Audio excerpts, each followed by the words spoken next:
Hello dear students, welcome. So let me introduce myself.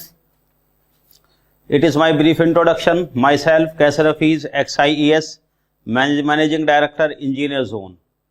अब Engineer Zone का tie up है with the civil point for completing this particular syllabus. ये part मैं complete करूंगा electrical engineering का, जो मैंने बताया था आपको. बाकी डिटेल ये रही. BTech honours from IIT Roorkee in year 2000. Now it's been 23 years in teaching experience in this field. Rest 5 times I have qualified IES with all India rank, top most performance rank 2, and more than 15 textbooks and guidebooks.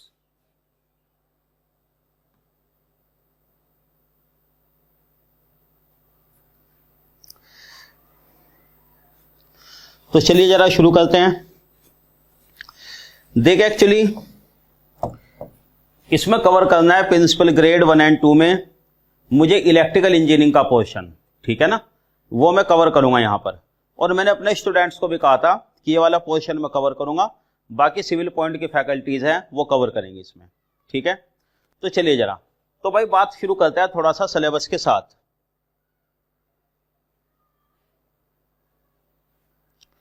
Just 1 minute please.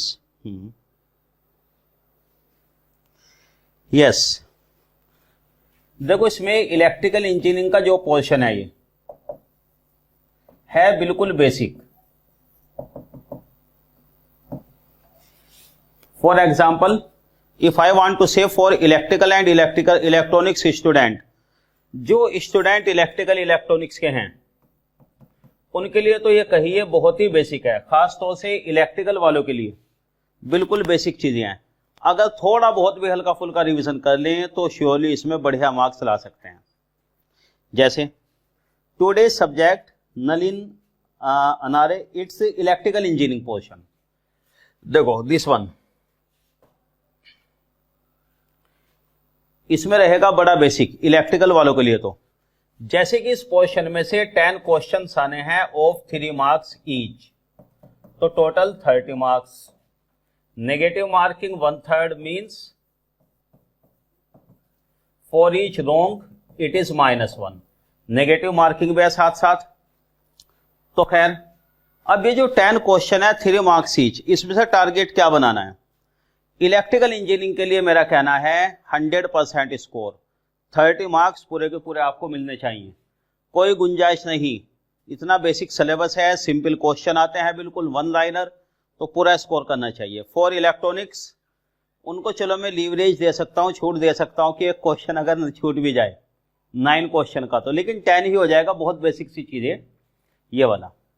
अब बात करते हैं इसमें जो other branches हैं, क्योंकि ये common syllabus है तो अदर ब्रांचेज के लिए for example civil, mechanical etcetera.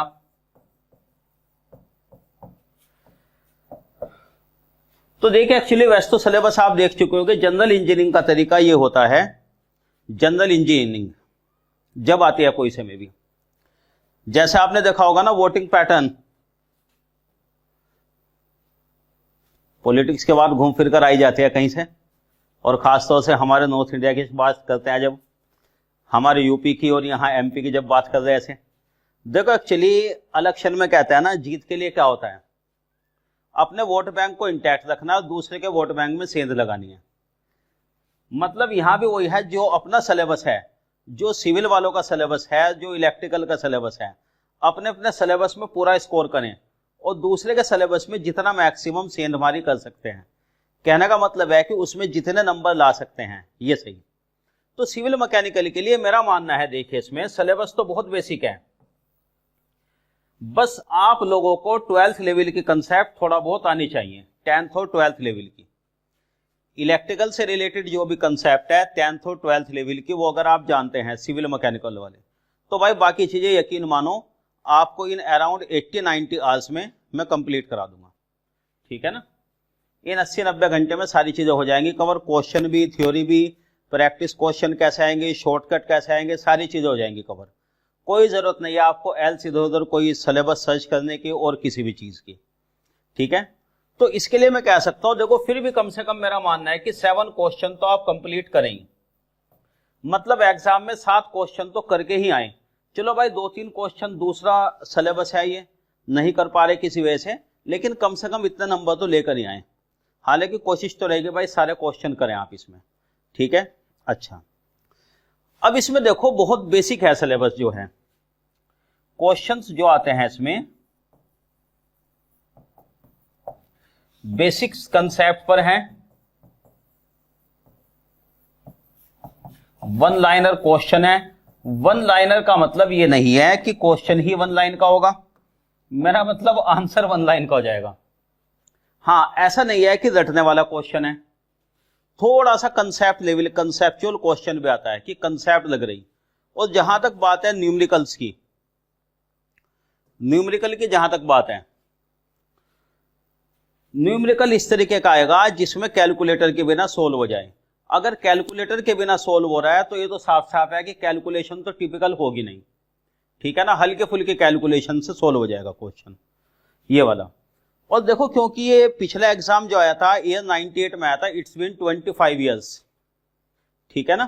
तो भाई अगर प्रीवियस ईयर क्वेश्चन वगैरह देखे उस हिसाब से वो तो अवेलेबल है नहीं, लेकिन इसके पैटर्न को देखते हुए इस तरीके के जो कंपटीशन है, ये मैंने ऑनलाइन में भी कई इस तरीके के कोर्स कराए हैं, ए का कोर्स भी, जे का कोर्स भी। वैसे तो मेनली ठीक है गेट ईएस की क्लासेस लेता हूं मैं दिल्ली में, ये जो हमारा इंजीनियर जोन है, लेकिन मैंने एक ये क्लासेस भी कराई हैं इसकी। तो उसके हिसाब से on the basis of my own 23 years of teaching experience मैं आपको बता सकता हूं कि किस किस तरीके की चीजें आनी चाहिए। अच्छा, अब देखो जैसे कि यहां मैंने बताया था इलेक्ट्रिकल इंजीनियरिंग पोर्शन, इसमें क्योंकि ईसी के अलावा भी बाकी ब्रांचेज हैं, तो सबसे पहली बात तो ये कि इलेक्ट्रिकल ईसी वाले भी यहां पे एक्सपेक्ट मत करें कि हम डेप्थ में जाएंगे, कोई जरूरत भी नहीं है। यहां स्ट्रिक्टली मैं सिलेबस पे कन्फाइन करना चाहूंगा आप लोगों को भी, एमपीपीएससी का जो ये सिलेबस है, ठीक है ना। भाई आपको लगता है कि इससे रिलेटेड एक क्वेश्चन गेट में आया था इलेक्ट्रिकल में, या ईएस में कुछ ऐसा आया था उस पीएसयू में, तो भाई वो चीजें अलग से अलग बात, अलग से हम डिस्कस कर लें, देयर इज नो हार्म कि भाई आप कुछ डिस्कस करना चाह रहे हैं, अलग से मैं सेशन रख लूंगा। लेकिन मतलब इस क्लास में उस चीज को एक्सपेक्ट मत करें, कोशिश करेंगे जो एग्जाम है वहां तक हम कन्फाइंड रहें। और बाकी अगेन आई वांट टू से with non electrical and electronics, तो आप लोग घबराइए नहीं कि आपको इलेक्ट्रिकल इंजीनियरिंग पढ़नी पड़ रही। पहली बात तो सिलेबस ही बहुत बेसिक सा है, 2-3 सब्जेक्ट जो हैं होते हैं जो इलेक्ट्रिकल में, उसी में से सिलेबस बना रखा पूरा, उनमें से कोई भी पोर्शन ऐसा डिफिकल्ट वाला नहीं है। और जब सिलेबस ही बेसिक है उसमें से क्वेश्चन तो और आसान आने हैं। Only thing once again I am saying 10th और 12th लेवल की कंसेप्ट बस आप जानते हैं। अगर आप इतना जानते हैं वोल्टेज क्या है, करंट क्या है, थोड़ा बहुत आइडिया है, बस मेरा काम हो जाएगा, वहां से आगे हम आपको करा देंगे। इसमें आई थिंक इसमें कोई प्रॉब्लम की बात नहीं आगे, ठीक है। तो चलिए जरा अब इसमें देखो, सबसे पहले जो है, सबसे पहला जो पोर्शन है इसमें वो मैं लिखता हूं जरा, और आज हम स्टार्ट ही कर देते हैं सब्जेक्ट से, जिससे कि आपको क्वेश्चन के पैटर्न का थ्योरी कैसे होनी है, क्या क्या चीजें हम कवर करेंगे, ये आपके याद हो जाए और आपके समझ में आ जाए। नेटवर्क लॉज एंड थ्योरम, सबसे पहला टॉपिक ये है। Electrical network obviously,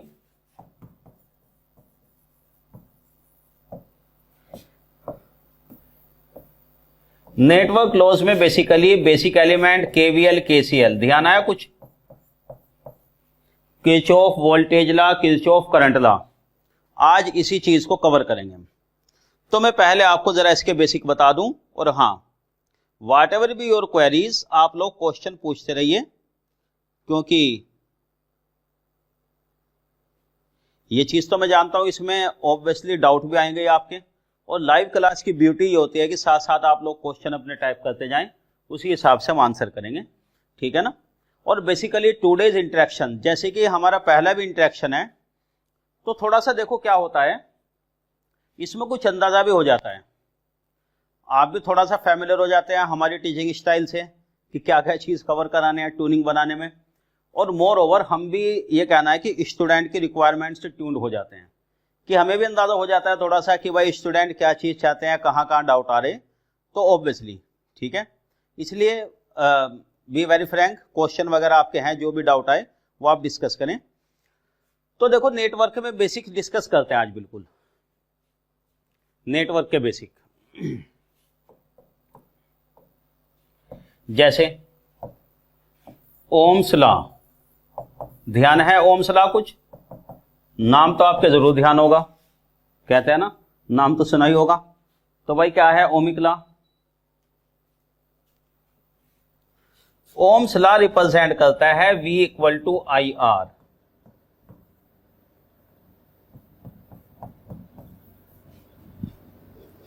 V equal to I R, ये वोल्टेज को ही पोटेंशियल डिफरेंस भी कहते हैं। टर्मिनोलॉजी जरा थोड़ा सा रिवाइज करा दे आपके, पोटेंशियल डिफरेंस या वोल्टेज भी इसी को कहते हैं। This is current, this is resistance.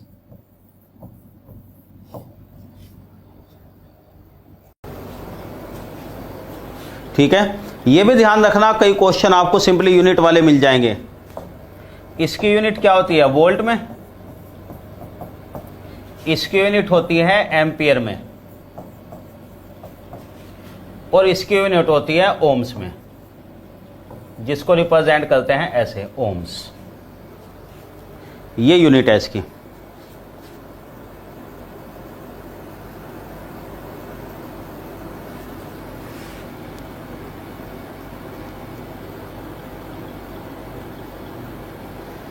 Okay, हाँ, मैं देख रहा हूँ इसमें थोड़ा सा रुक रुक के चल रहा है वीडियो, कोई बात नहीं, चेक करते हैं ज़रा, अभी चेक करता हूँ मैं।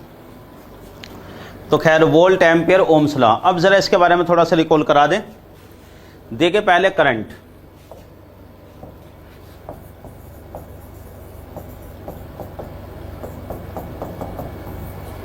Rate of flow of charge,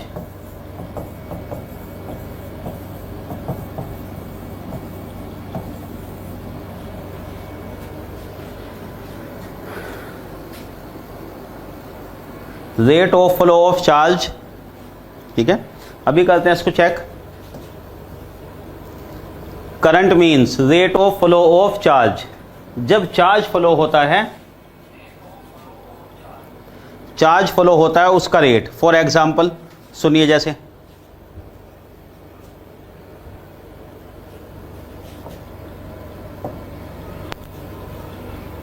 current I Q by T,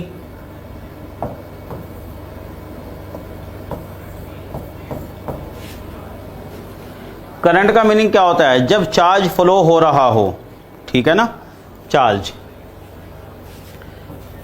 flowing, इसकी यूनिट होती है कूलम्स, ये सेकंड। तो करंट की जो यूनिट है कूलम्ब पर second,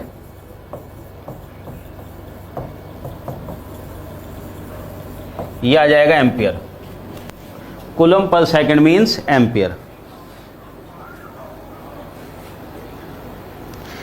yes, Sandesh Patel, KVL KCL applicable to which type of network?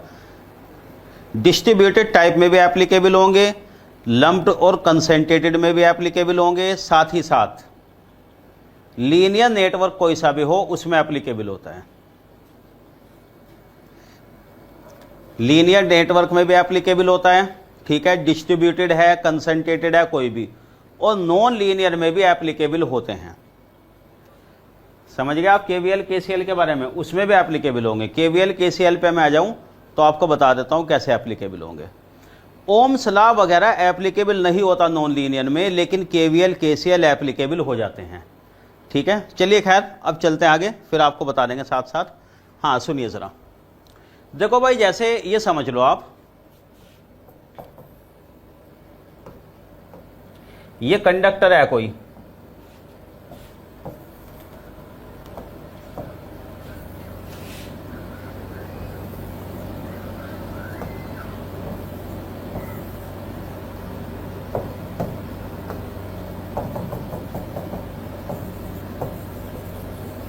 ये कोई कंडक्टर है।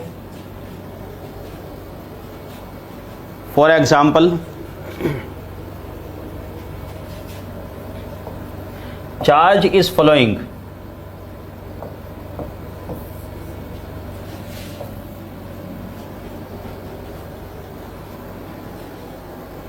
देखो जरा यहां पर, ये कोई कंडक्टर है, ये रहे electrons electrons electrons,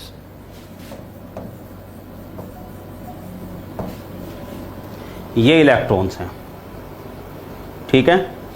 for example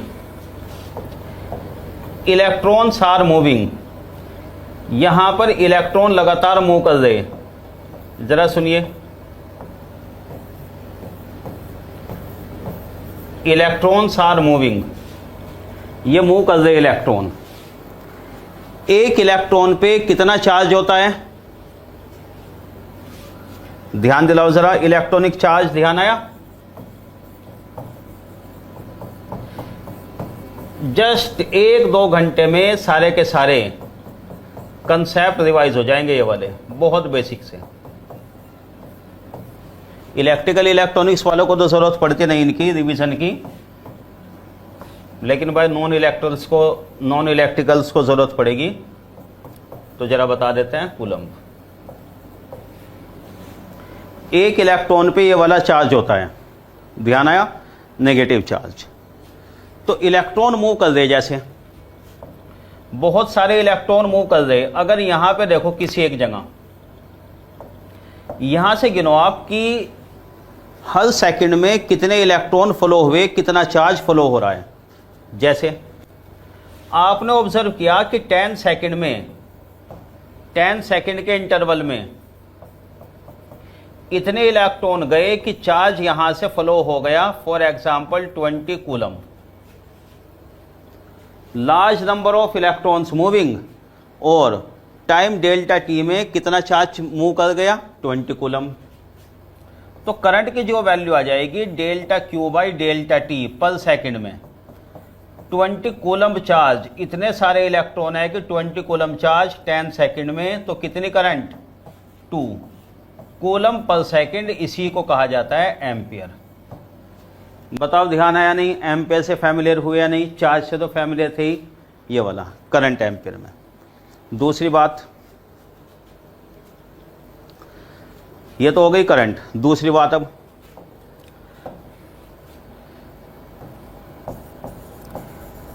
current flows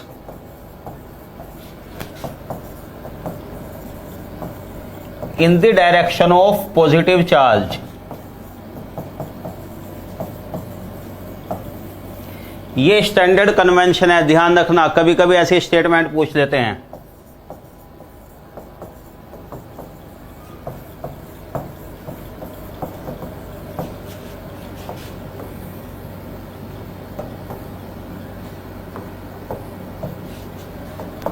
and in the opposite direction of negative charge. ये वन लाइनर खासतौर से इलेक्ट्रिकल इलेक्ट्रॉनिक्स वाले भी ध्यान रखें जरा, कि इस तरीके के आ जाते हैं स्टेटमेंट, ध्यान दे जाना इन पे। Just 1 minute.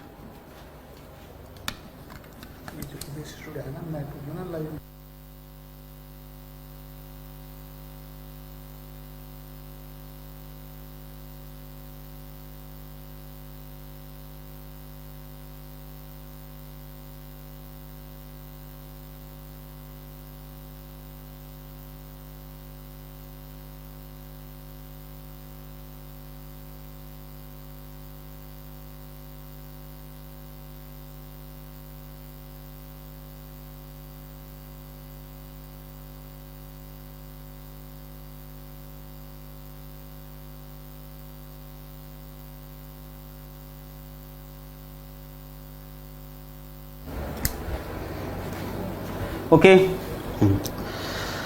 तो खैर ये पॉजिटिव चार्ज और ये नेगेटिव चार्ज में ध्यान रखना इसमें। क्यों, इसका कोई रीजन नहीं है कि आप कहें ऐसा क्यों, स्टैंडर्ड कन्वेंशन,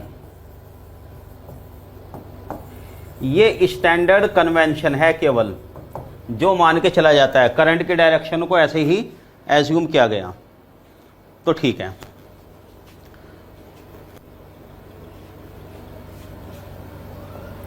अब जरा आप मुझे ये बात बताएं, इसमें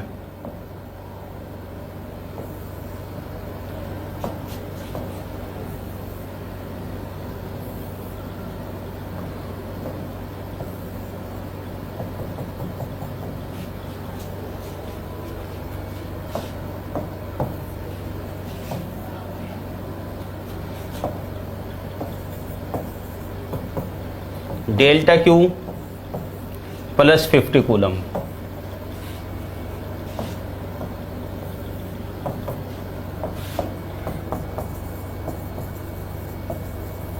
The charge following in 20 seconds plus 50 coulomb. Current की वैल्यू बताएंगे जरा।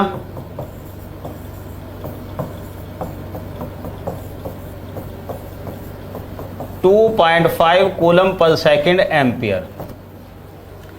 इस केस में कहा जाएगा कि कितनी करंट फ्लो हो रही, 2.5 एम्पियर, यानी हर सेकंड में 2.5 कूलम का चार्ज, पॉजिटिव चार्ज है, करंट की डायरेक्शन उधर की तरफ ही, जिस तरफ पॉजिटिव चार्ज चल रहा है, जिस तरफ पॉजिटिव चार्ज चल रहा है उसी तरफ, ये वाला।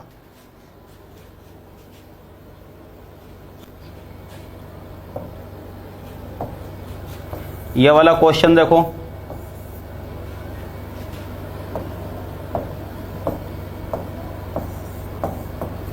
if 2 ampere current is flowing in a wire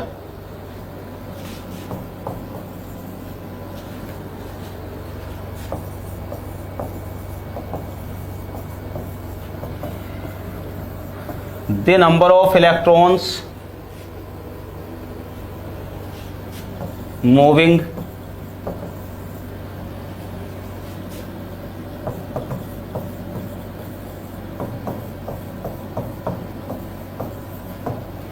in each second are। जरा ये वाला क्वेश्चन करो भाई, देखो है ना, बहुत सिंपल क्वेश्चन। यस, बहुत बेसिक सा क्वेश्चन। हाँ Rupesh Kumar, yes yes, very good संदेश। ये वीडियो में प्रॉब्लम आ रही है, ठीक है ना, अभी इसको करा रहे रेक्टिफाई। कुछ शायद नेटवर्क का इशू हो सकता है फ्रॉम माय साइड, आज स्टूडियो में कुछ हो सकता है इशू आ रहा हो, ठीक है। मैं देखता हूँ क्लास वरना उसी हिसाब से शॉर्ट कर देंगे। खैर चलिए, यस। तो भाई ईसी वाले तो कैलकुलेट कर चुके होंगे इसको, लेकिन जरा सिविल मैकेनिकल वाले भी थोड़ा सा दिमाग लगाइए। देखो कैसे, इसमें कहा गया 2 एम्पियर करंट इज फ्लोइंग। भाई कोई भी वायर है, देखा किस लेवल के क्वेश्चन आते हैं, ये है बिल्कुल बेसिक।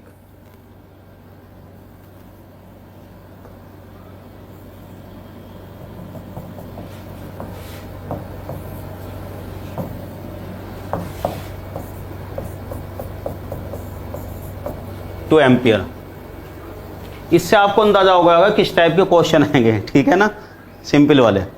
चलो भाई जरा, अब ये करंट फ्लो हो रही, कितनी करंट, 2 एम्पियर। इसमें कहा number of electrons flowing in 10 second. Yes,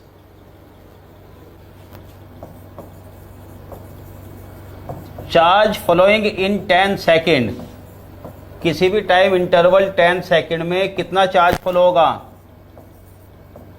current into time, delta T लिखो या टी लिख दो, यह आ जाएगा 20 कूलम। यस, तो भाई चार्ज तो हमें पता चल गया कितने कूलम, 20। अब लेकिन क्वेश्चन में क्या गिवन है, number of electrons moving, electron move कर रहे हैं। मैंने आपको बताया है स्टैंडर्ड कन्वेंशन, अभी ध्यान दो जरा, देखो ये रही standard convention. Current flows in the direction of positive charge in the opposite direction of negative, ये स्टैंडर्ड कन्वेंशन है। तो इलेक्ट्रॉन किस तरफ मूव कर रहे होंगे बताइए।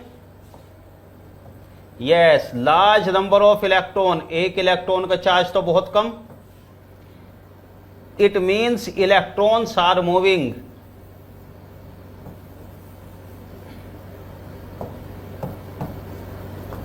इसका मीनिंग ये है कि electrons are moving in the opposite direction, इधर की तरफ मूव कर रहे electron, electrons are moving in the opposite direction. कैसे,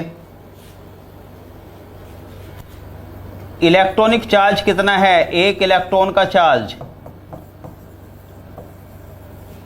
नेगेटिव चार्ज होता है ये 1.6 10⁻⁻⁻19 कूलम्ब। तो बताओ नंबर ऑफ इलेक्ट्रॉन्स, कितने इलेक्ट्रॉन का चार्ज होगा, टोटल चार्ज ये एक इलेक्ट्रॉन का चार्ज। यस, बिल्कुल सही आंसर निकाला था भाई आपने।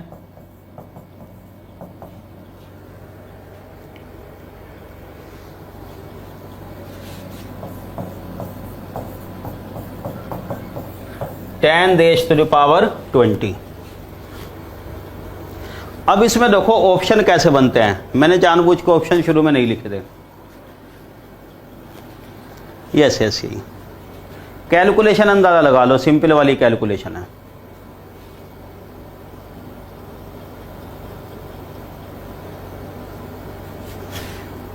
ऑप्शन आएंगे इसमें कुछ इस तरीके के, देखिए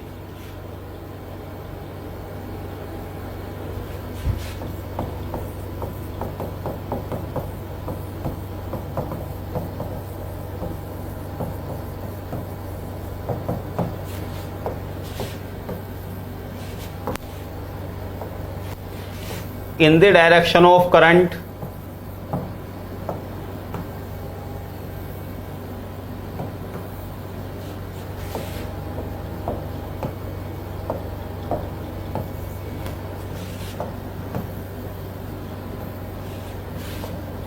in the opposite direction of current, बिल्कुल इसी तरह सी डी ऑप्शन जो भी आएंगे।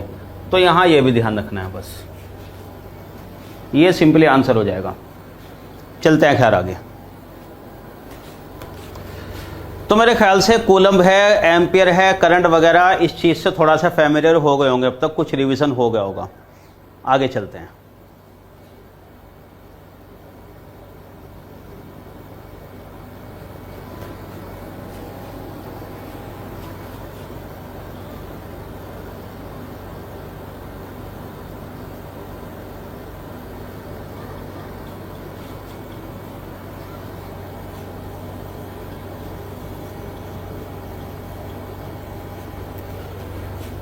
वोल्टेज और पोटेंशियल डिफरेंस, इसको भी जरा रिवाइज करा दें।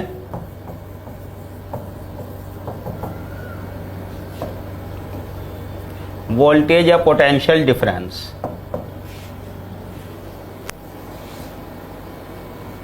हाउ टू डिफाइन, ऐसे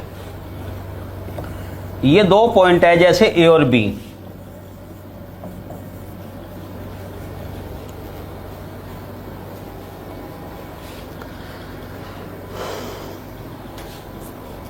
ये दो पॉइंट हो गए ए और बी। सपोज ये कोई चार्ज है Q naught, we are moving a charge between point A to B.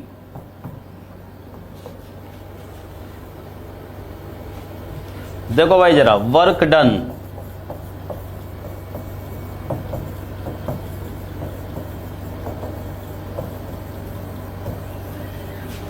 Charge from A to B, A point से बी पॉइंट तक ले जाने में वर्क डन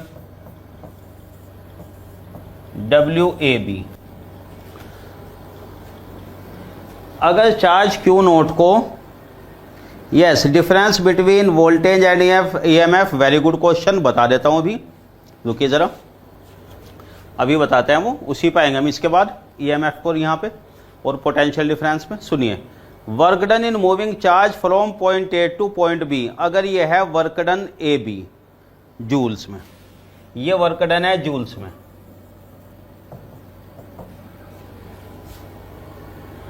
तो potential difference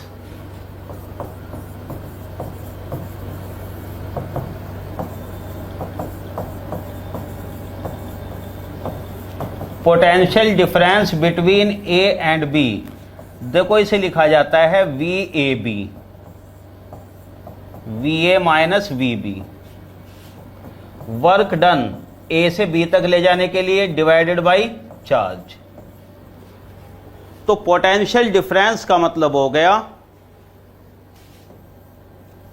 in short work done per unit charge.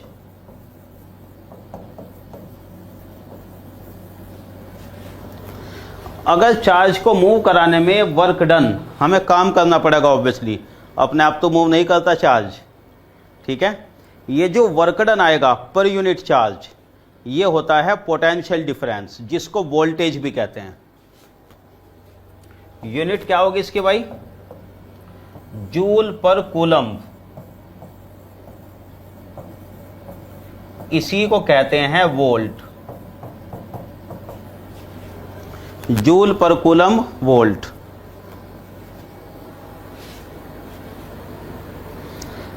बहुत basic सी चीज है, बहुत टाइम बाद शायद इतनी बेसिक चीजें पढ़ानी पड़ रही। खैर चलिए, अच्छा है। जूल पर कूलम्ब, सही है बात। अब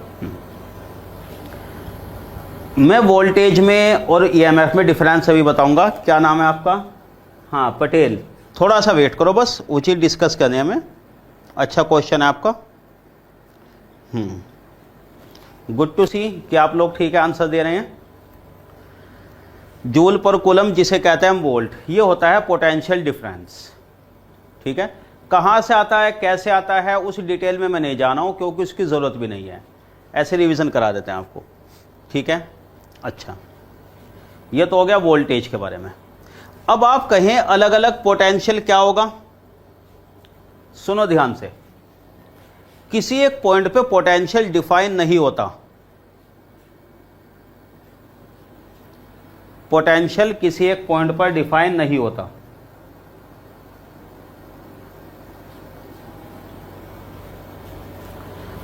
ऐसा नहीं होता कि पोटेंशियल एक पॉइंट पे डिफाइन हो। हमेशा जो डिफाइन होता है वो डिफरेंस होता है। जैसे VA माइनस VB ये डिफाइन होता है, ठीक है ना। वो अलग बात है, किसी एक को रेफरेंस मान लेते हैं तो दूसरा लिख देते हैं, हमेशा डिफरेंस आएगा। वो मैं आपको आगे चल के बताऊंगा। किसी एक को 0 मान लिया जाता है तो V आ जाता है, क्या होता है वो अलग बात है।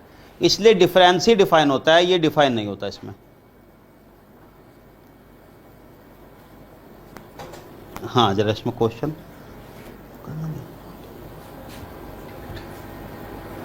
सही। चलें, खैर अब देखो रेजिस्टेंस ऑफ वायर। रेजिस्टेंस के बारे में काफी कुछ आ रहा था।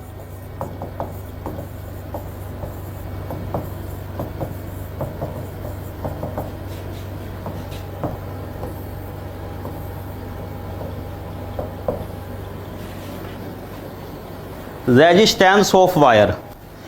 वायर का रेजिस्टेंस सिंपली इसकी डेफिनेशन बता देते हैं कैसे। सुनिए जरा। देखो, जैसे कंडक्टर है,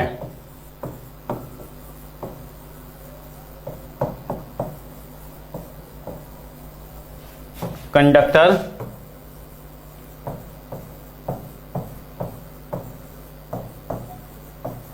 वैलेंस इलेक्ट्रॉन्स आर फ्री, ये बात आप जानते हो। मेटालिक कंडक्टर है कोई भी,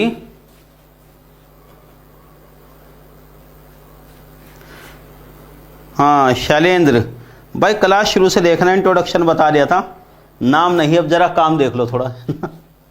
खैर, metallic conductor means copper, aluminium, iron, कोई भी जो भी कंडक्टर की बात करें, उसमें वैलेंस इलेक्ट्रॉन लूजली बाउंड वो फ्री होते ही हैं। जैसे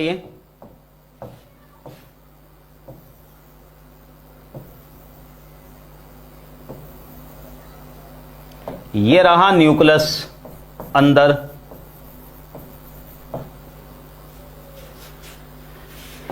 ये एटम है, ये रहे इलेक्ट्रॉन्स,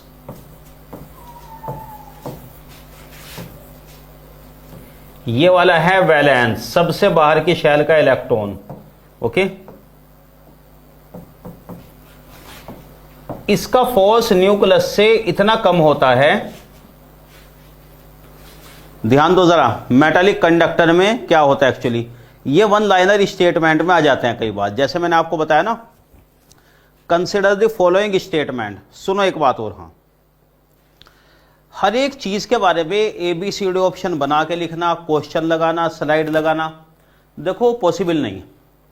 तो आप ध्यान से एक एक बात सुनते चलो, क्वेश्चन कैसे बनते हैं, ठीक है ना। उसमें समझ में कुछ नहीं आता, सिंपली रटने वाली बात हो जाती है।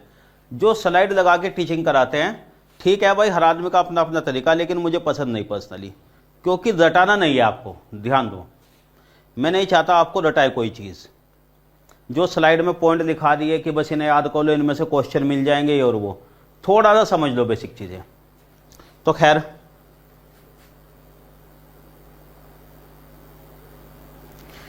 कलर कोडिंग के मुश्किल आते हैं रेजिस्टेंस, कलर कोडिंग का इसमें नहीं लगता मुझे आएगा, बेसिक्स है क्योंकि, ठीक है। चलिए खैर, अब देखो, ये वैलेंस इलेक्ट्रॉन, ये है बिल्कुल लूजली बाउंड, तो क्या बन जाएगा ये इतना लूजली बाउंड है कि हमारे पास ये रह जाएगा आयन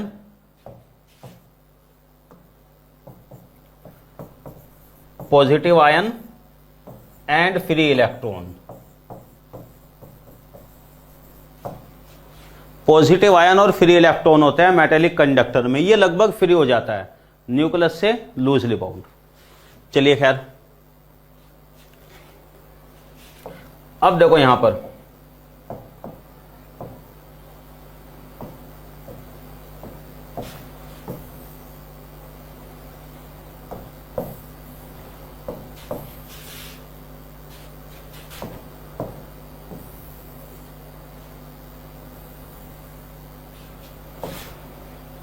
सुनो, अब इसमें यहां पर क्या है, यस, पॉजिटिव आयन और इलेक्ट्रॉन्स।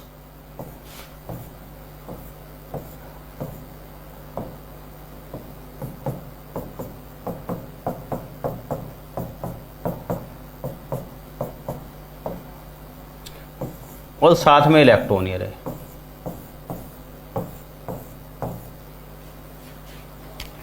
अब सुनो जरा,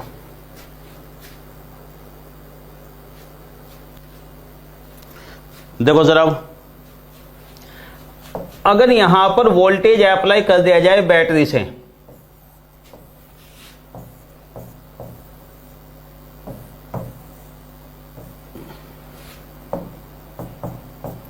ये बैटरी, इसके EMF वगैरह के बारे में भी आपको बताना है। शुरुआत तो यहीं से होती है इलेक्ट्रिकल इंजीनियरिंग की, बिल्कुल बेसिक। यहां हमने बैटरी लगा दी, हाँ भाई ध्यान से सुनो, ड्यू टू द बैटरी, यहां पॉजिटिव यहां नेगेटिव, आयन मूव नहीं कर सकते, ये तो है स्टैटिक आयन।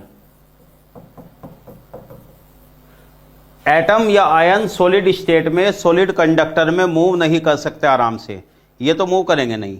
लेकिन इलेक्ट्रॉन देखो, इलेक्ट्रॉन किस तरफ मूव करना चाहेंगे, प्लस वाले की तरफ, प्लस की तरफ।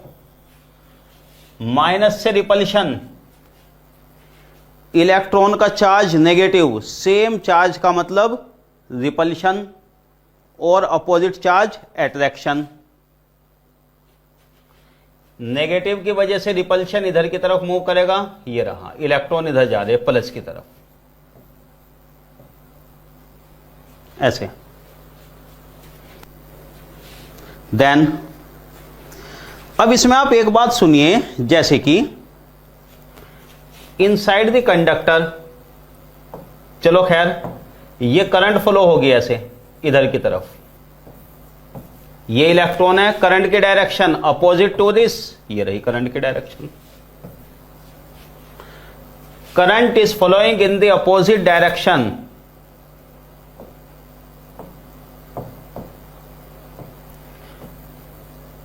Current is flowing in the opposite direction to the electron, ये है करंट। समझे बात? आगे चलो,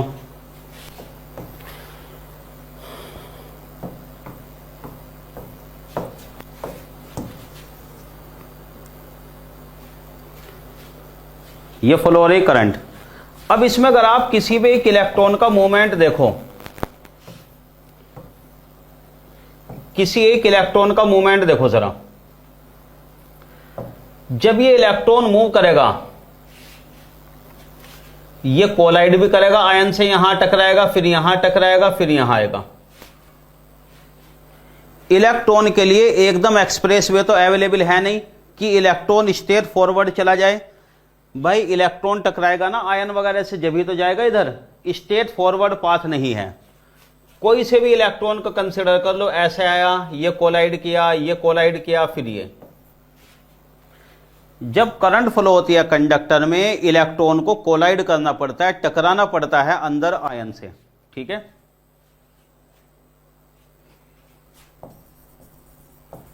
When electrons are moving,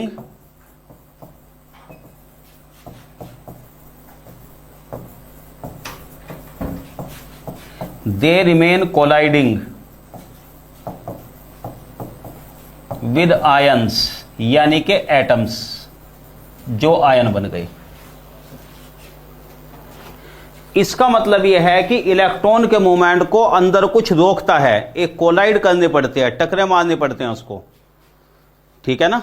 इसका मतलब ये होता है, so the conductor offers A resistance, ये रेजिस्टेंस ऑफर करता है for flow of electrons, flow of current, flow of electron, flow of current.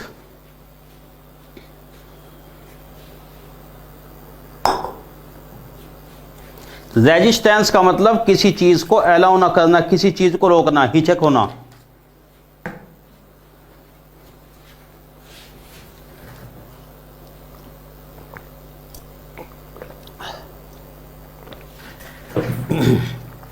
जैसे फ्रिक्शन टाइप की चीज है ना, देखो भाई रेजिस्टेंस होता है फ्रिक्शन के एनालोगस, फ्रिक्शन के जैसा। जब कोई चीज चलती है उसकी मोशन को अपोज कौन करता है? फ्रिक्शन। वही काम यहां इलेक्ट्रॉन के फ्लो में, चार्ज के फ्लो में, करंट के फ्लो में रेजिस्टेंस का होता है। तो ऐसे समझ लो आप इसको। नहीं, सरफेस नहीं, अंदर भी। यस शैलेश, हाँ शैलेश, ये सरफेस पे भी फ्लो होते हैं, अंदर भी फ्लो होते हैं, सब जगह फ्लो होंगे इलेक्ट्रॉन, कंडक्टर अगर है तो, ठीक है ना। इसलिए तो ये ऑफर करता है रेजिस्टेंस। अब मैं रेजिस्टेंस के बारे में लिख देता हूं फार्मूला, बस क्या होता है इसकी और ज्यादा डिटेल नहीं बताएंगे, इसकी कैलकुलेशन डेरिवेशन कैसे आता है बस वो बता देते हैं हम आपको।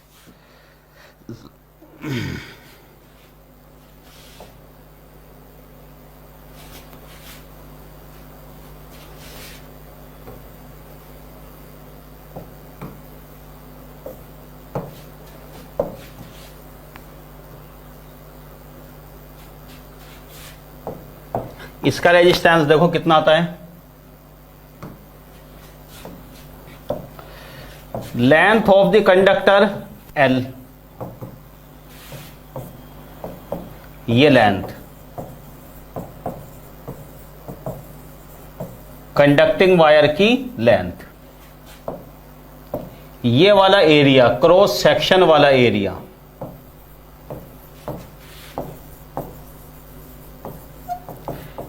क्रॉस सेक्शन ये वाला एरिया है ना, समझ गए कौन सा एरिया? ये area, area of cross section. Electron move करेंगे इस केस में अंकित शर्मा,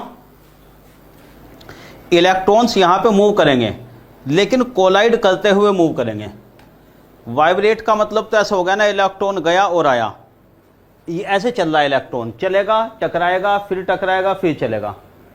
भाई सिंपल सी बात है, लाइफ में एकदम एक्सप्रेस वे किसी को नहीं मिलता। कभी भी चलते हो, किसी भी एग्जाम में कहीं भी चलते हैं, टकराते हैं, फिर चलते हैं, वही है यहाँ भी। तो वही वाली बात है इसमें, ये एरिया। तो रेजिस्टेंस देखो भाई क्या होता है रेजिस्टेंस, ये होता है L upon sigma A। Sigma conductivity of material. Sigma है कंडक्टिविटी ऑफ मटेरियल। कंडक्टिविटी मतलब ये कौन सा मटेरियल का वायर है, कॉपर है, एल्युमिनियम है, आयरन है, क्या है, उसकी कंडक्टिविटी। ये कांस्टेंट होता है, कंडक्टिविटी ऑफ मटेरियल कांस्टेंट आता है। ये यूनिट बताओ इसकी जरा।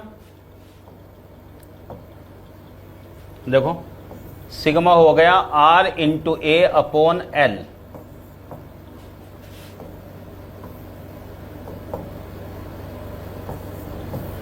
एल अपॉन ए आर, ये मीटर, ये मीटर स्क्वायर, ये ओम,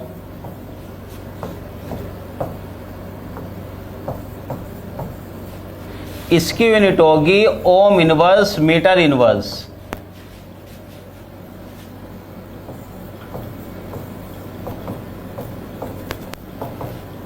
ओम इनवर्स मीटर इनवर्स। भाई इलेक्ट्रिकल इलेक्ट्रॉनिक्स वालों को भी कहना चाहूँगा, यूनिट थोड़ा थोड़ा रिवाइज करते चलना। कई बार कुछ चीज़ों की यूनिट ध्यान नहीं रहती, मतलब पढ़ते तो है लेकिन ज़रा थोड़ा सा मिस हो जाती है माइंड से, तो रिवाइज करने चलना यूनिट भी। नहीं 1 अपॉन ओम मीटर, ये ओम और ये metre square, ohm inverse metre inverse. Conductivity की यूनिट ही होती है। अच्छा, ओम इनवर्स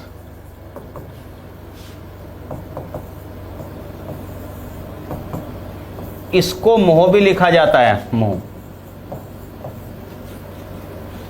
और Simon S.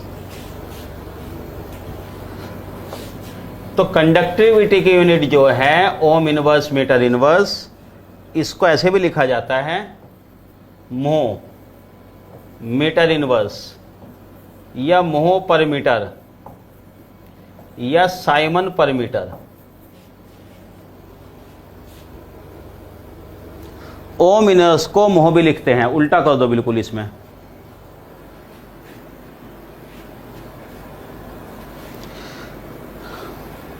Ankit Sharma, electron hole theory आती है सेमीकंडक्टर में, इलेक्ट्रॉनिक्स वाले पोर्शन में थोड़ा सा इंट्रोडक्शन है, उसमें पढ़ेंगे आप वो। हाँ रेजिस्टिविटी हो जाएगी वो संदेश पटेल। तो भाई जो अंकित आप पूछ रहे हैं ना होल, HOLE होल वाला, वो आएगा सेमीकंडक्टर में, यहाँ नहीं होता वो अलग चीज़ है थोड़ा। समझ गए यूनिट? मोह पर मीटर, साइमन पर मीटर, वो इसी की यूनिट होती है। अच्छा,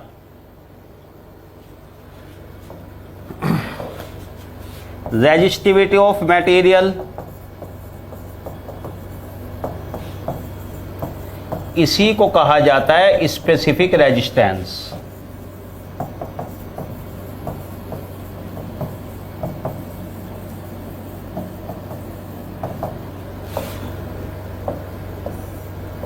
ये होता है 1 अपॉन कंडक्टिविटी,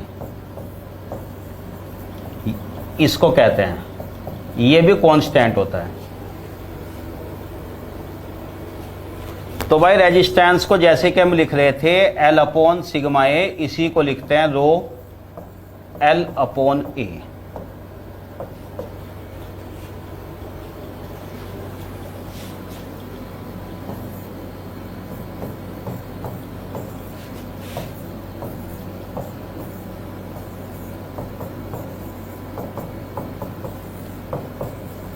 ओम मीटर, इसकी यूनिट है ओम मीटर।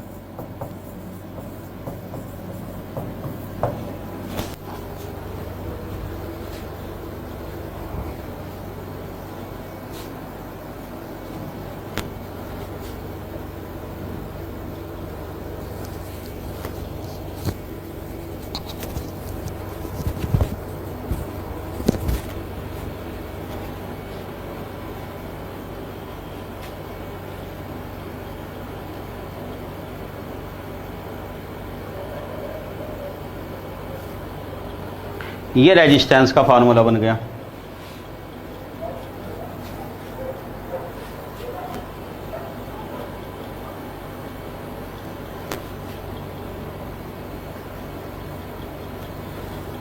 ये कांस्टेंट होता है अलग अलग, सिग्मा और रो कांस्टेंट है मटेरियल पर। मटेरियल की वैल्यू गिवन होती है और फिर conductivity.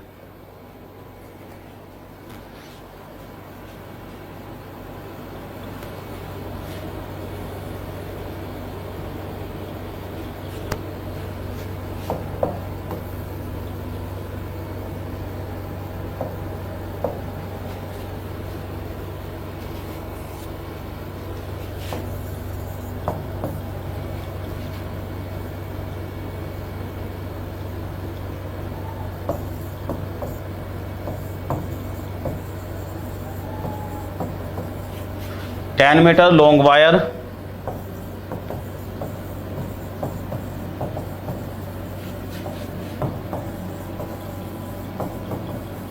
of a particular material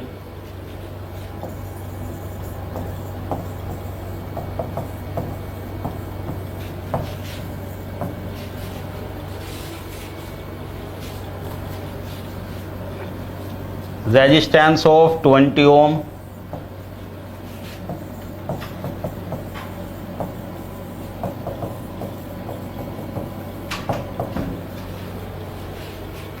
resistivity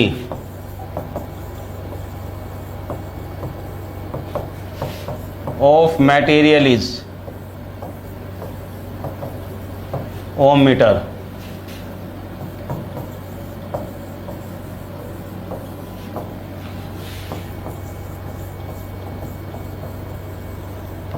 The area of cross section is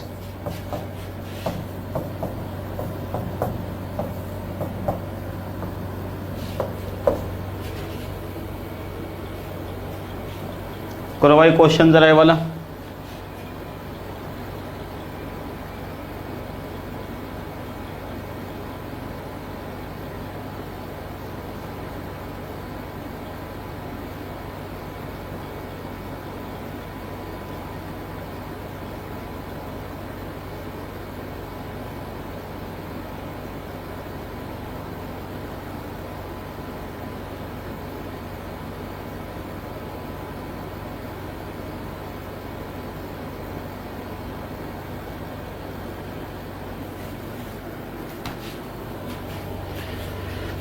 देखो जरा, लेंथ, वायर की लेंथ 10 मीटर लॉन्ग, रेजिस्टेंस 20 ओम, रेजिस्टिविटी कही गई यानी रो की वैल्यू ओम मीटर, एरिया बताना है कितना,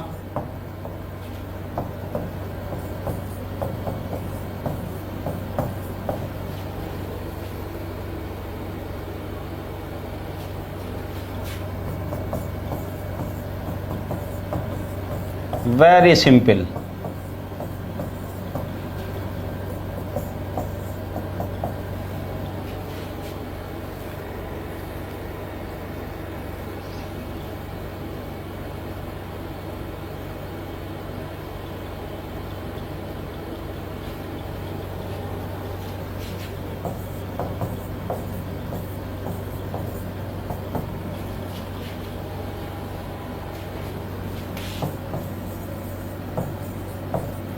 thousand metre square, very thick wire चाहिए। अगर 20 ओम का रेजिस्टेंस चाहिए, वेरी थिक। ये आ गया 1000। ये रेजिस्टिविटी है, कंडक्टिविटी नहीं।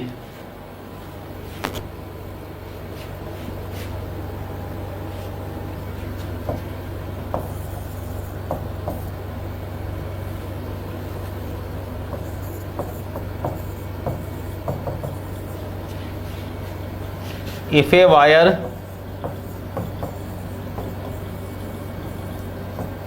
is stretched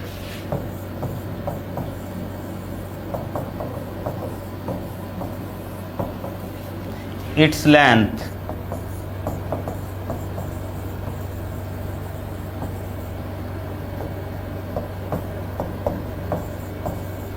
by 200%,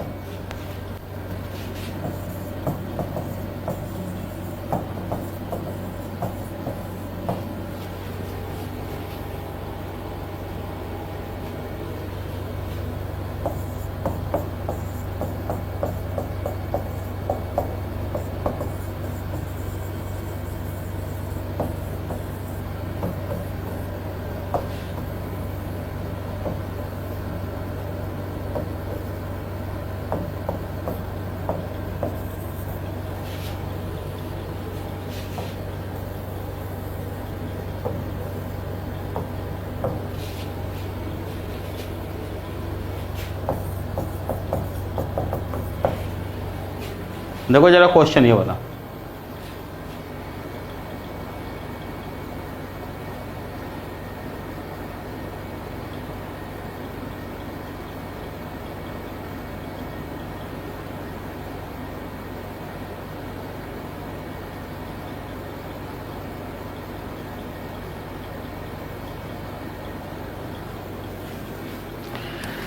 हाँ भाई देखो जरा क्वेश्चन ये, a wire is stretched elongated, खींच के से 3 गुना कर दिया, इंक्रीज्ड बाय 200%, मतलब ये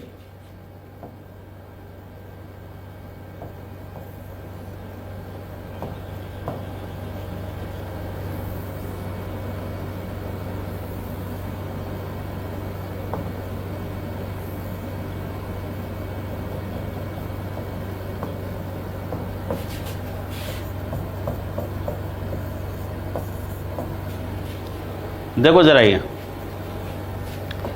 एरिया, ये है लेंथ,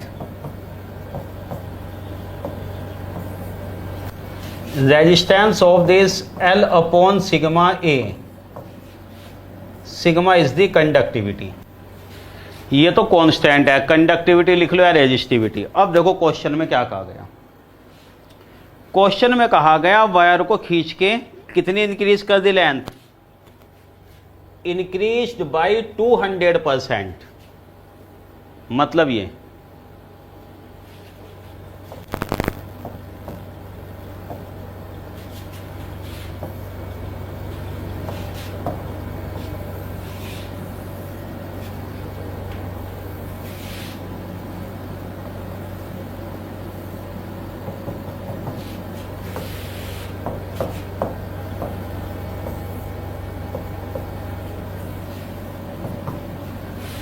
इसकी लेंथ इंक्रीज कितना कर दी गई, जरा बताएं।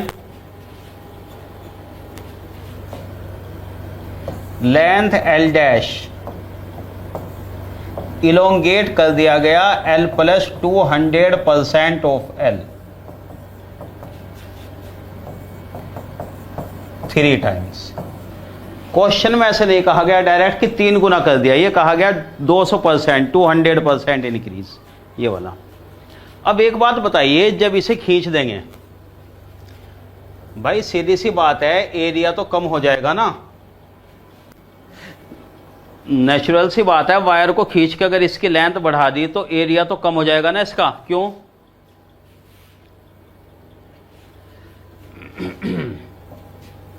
भाई दोनों ही केस में वॉल्यूम तो सेम है, ये कोई सा भी मटेरियल है, कॉपर, एल्यूमिनियम, कुछ भी है, लेकिन वॉल्यूम तो इसका सेम रहेगा ना, चाहे इसे खींच दो या कुछ करो। तो जब इसका वॉल्यूम सेम है, इसका मतलब volume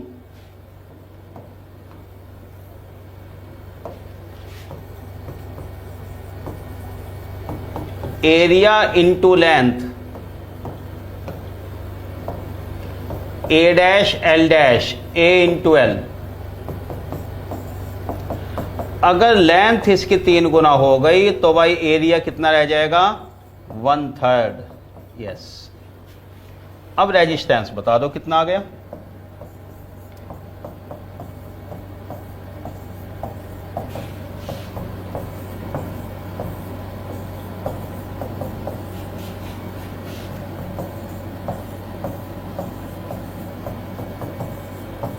nine times, resistance will be 9 times.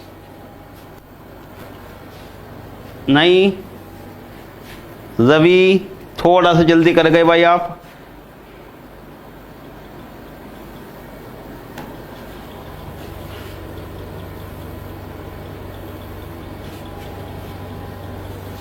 हाँ भाई, इसमें आंसर जरा गलत लिख दिया था मैंने, thank you very much.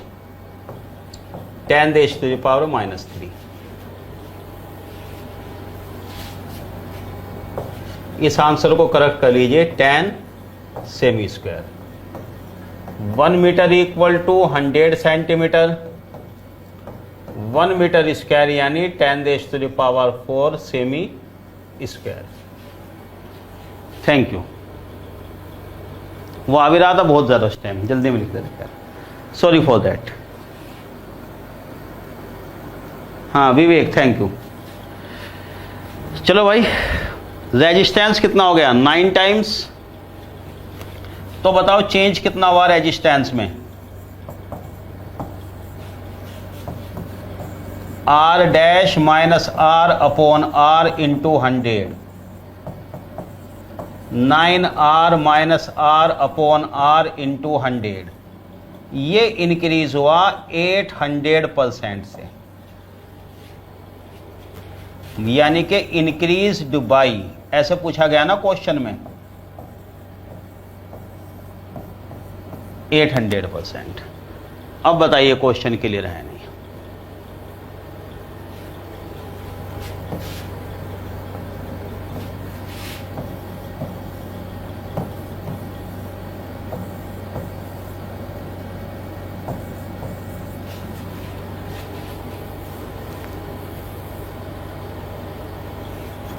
Increased by 800%। Clear? चलते हैं आगे जरा। तो खैर, रेजिस्टेंस के फार्मूले को यूज करना आई थिंक आपको आ गया होगा, और मैंने इसका बहुत थोड़ा सा आपको बेसिक भी बताया। क्यों आता है रेजिस्टेंस? रेजिस्टेंस का मतलब किसी चीज को रोकना, जैसे फ्रिक्शन। फ्रिक्शन भी तो ये करता है, चलती चलती चीज को अपोज करता है चलने के लिए, इसलिए हमें फोर्स लगाना पड़ता है। इसी तरह करंट फ्लो होने के लिए भी अपोजिशन होता है। वो कैसे? करंट फ्लो हो रही इलेक्ट्रॉन से, इलेक्ट्रॉन को चलने से आयन रोकेंगे, रास्ता फ्री तो नहीं आएंगे, चलेंगे टकराएंगे, उसकी वजह से रेजिस्टेंस आ रहा है। बस इतना ध्यान से कर लो जरा। चलो खैर, अब देखो आगे। इसमें जैसे कि आपने क्वेश्चन पूछा था ईएमएफ क्या है बैटरी का और वोल्टेज क्या है डिफरेंशियल में, वो चीज मैं बता रहा हूं आपको। उससे पहले थोड़ा सा 1-2 बातें और बता दूं, फिर उसी बात पे आते हैं।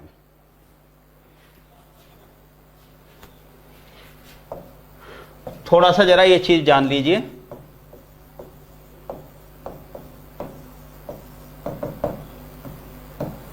कूलम्स लॉ वही जो आप 10th क्लास से पढ़ते आ रहे हैं, कुछ ज्यादा नहीं चाहिए, सिर्फ थोड़ा सा बेसिक।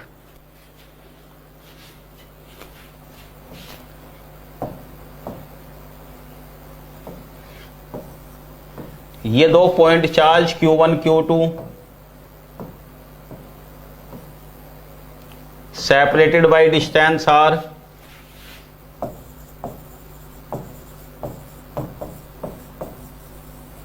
कूलम्स फोर्स कितना आता है?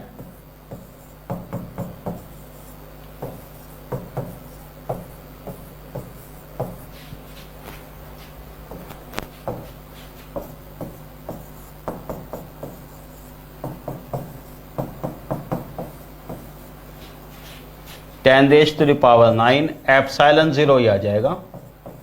इस कांस्टेंट की जरूरत पड़ेगी, इसका ध्यान रखना।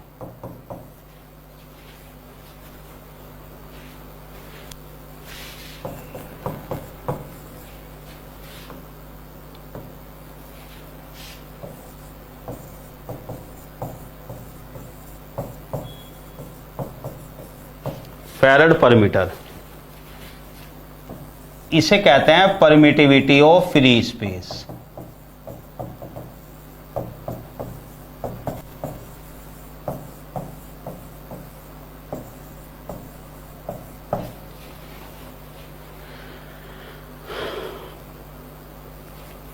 If the two charges separated by a distance r, what is the force?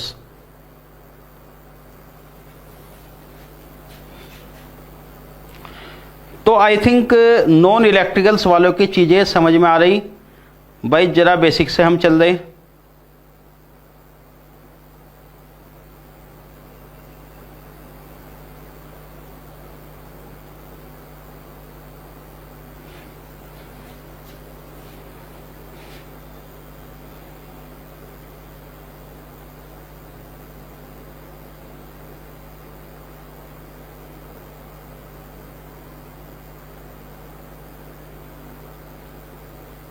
है ना? चलिए देखो जरा क्या है। ये कूलम फोर्स है, फोर्स ये कांस्टेंट आता है। इसके बारे में थोड़ा सा मुझे बताना था आपको, क्योंकि आगे चल के जरूरत पड़ेगी। ध्यान आया? इसकी वैल्यू ये 4 pi epsilon zero. Epsilon zero क्या है? परमिटिविटी कहते हैं, फ्री स्पेस और एयर, ये कांस्टेंट आता है। यूनिट है इसकी farad per metre, F upon M. Farad को समझाएंगे आगे कैपेसिटर में आपको, ये वाला। अच्छा, अब इसमें एक बात देखो,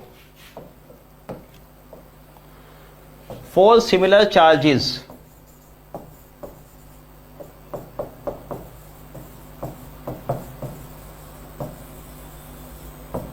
that is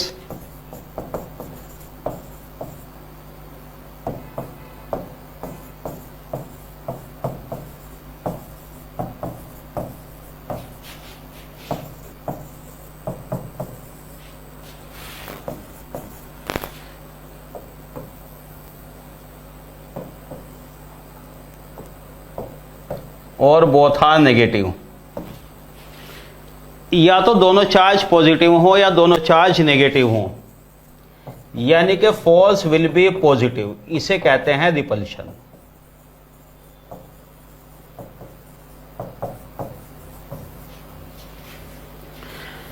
similar charge means repulsion, जब फोर्स पॉजिटिव आ रहा है उसे कहते हैं रिपल्शन।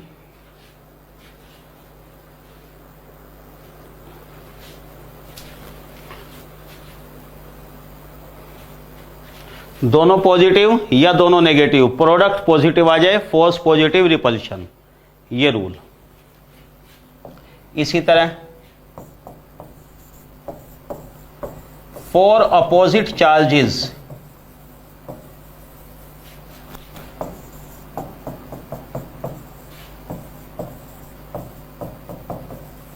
Q2 नेगेटिव और Q1 negative and Q2 positive, force will be negative. Negative का मतलब अट्रैक्शन फोर्स।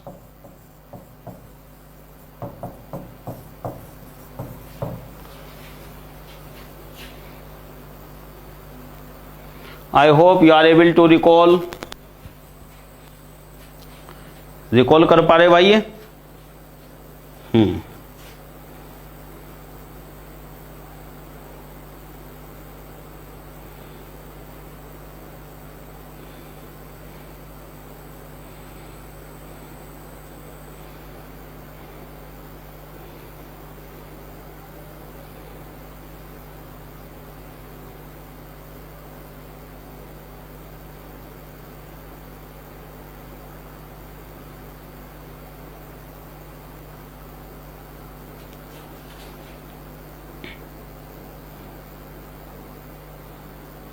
ध्यान आई ये वाली बात?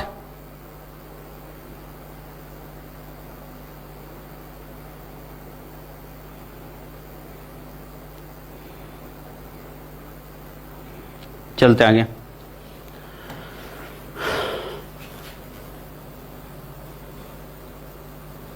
देखो भाई साहब, इस पर क्वेश्चन कैसे बनता है।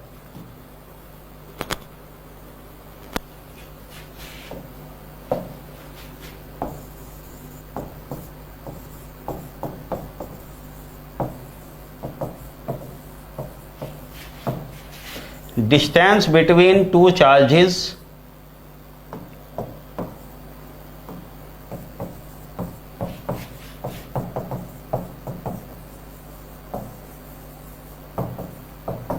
in space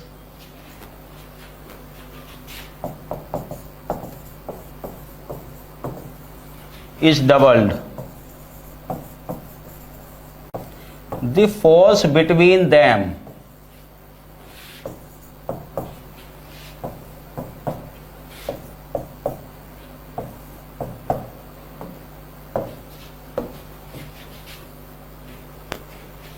distance between two point charges doubled, force between them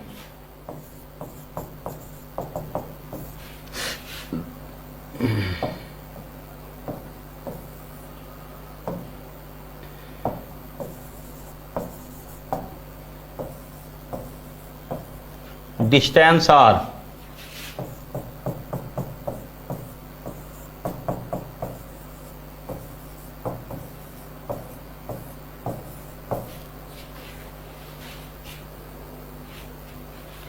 अगर इस डिस्टेंस को डबल कर दिया जाए r dash equal to 2r, what will be the force?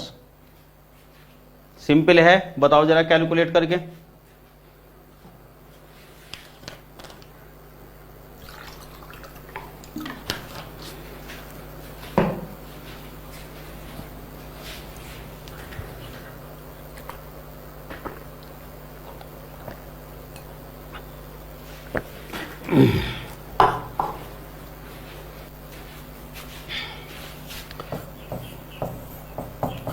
One upon 4 pi epsilon 0 Q1 Q2 upon r dash square,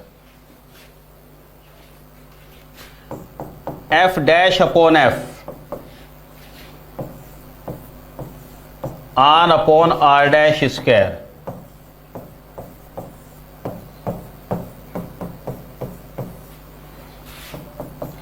तो force between them will be 1/4 percentage में, तो अलग बात है, हम कैलकुलेट करेंगे। डबल्ड, हाफ्ड, 4 टाइम्स 1/4, ये वाला।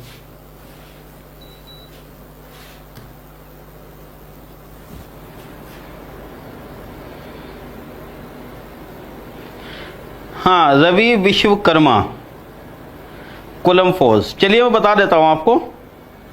देखो एक्चुअली इसमें वैसे जो मैंने बताया आपको बिल्कुल 12th लेवल की चीज़ बताई, ऐसा नहीं है कि कोई बिल्कुल भी नई चीज़ बताई है। हाँ, ये हो सकता है कि भाई ठीक है 12th लेवल को जरा 4-5 साल हो गए हों तो ध्यान नहीं रहता, बता देता हूँ मैं आपको क्या है जरा। देखो भाई थोड़ा सा शुरू से देख लो इसको। कुलम फोर्स क्या है?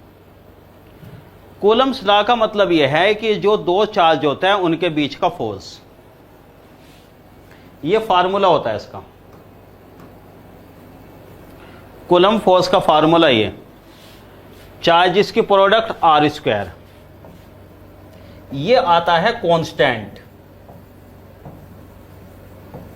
Constant of proportionality. कितनी वैल्यू होती है इसकी? ये रही 1/4 पाई एप्सिलॉन 0, ये आ गया।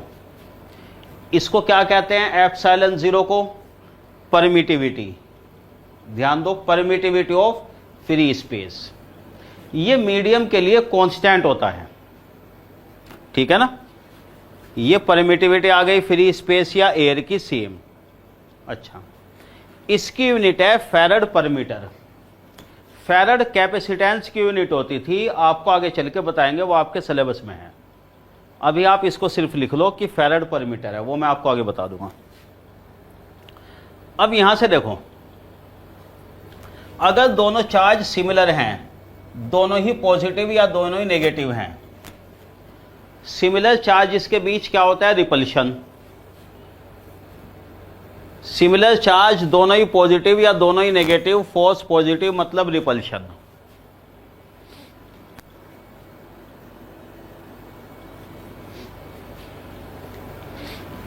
Yes Rajiv Soni, good evening once again. Similar charge का मतलब क्या है? रिपल्शन। ये स्टैंडर्ड रूल है, दो similar charge repulsion. Opposite charge, एक पॉजिटिव एक नेगेटिव, एक नेगेटिव एक पॉजिटिव, फोर्स आएगा नेगेटिव, इसका मतलब अट्रैक्शन फोर्स, ये अट्रैक्शन। बाकी ये क्वेश्चन मैंने फार्मूले पे कराया आपको, ठीक है। चलिए जरा अब वापस आते हैं वोल्टेज करंट वगैरह ओम्स लॉ के बारे में, जहां पर हम डिस्कशन अपना छोड़ कर आए थे, अब वहीं पर वापस आ जाते हैं। तो ठीक है, चलें जरा देखिए।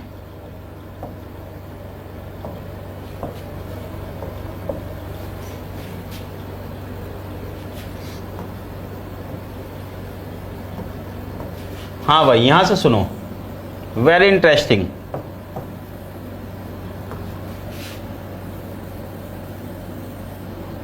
यह है resistance R, this is the symbol of the resistance. ध्यान आया?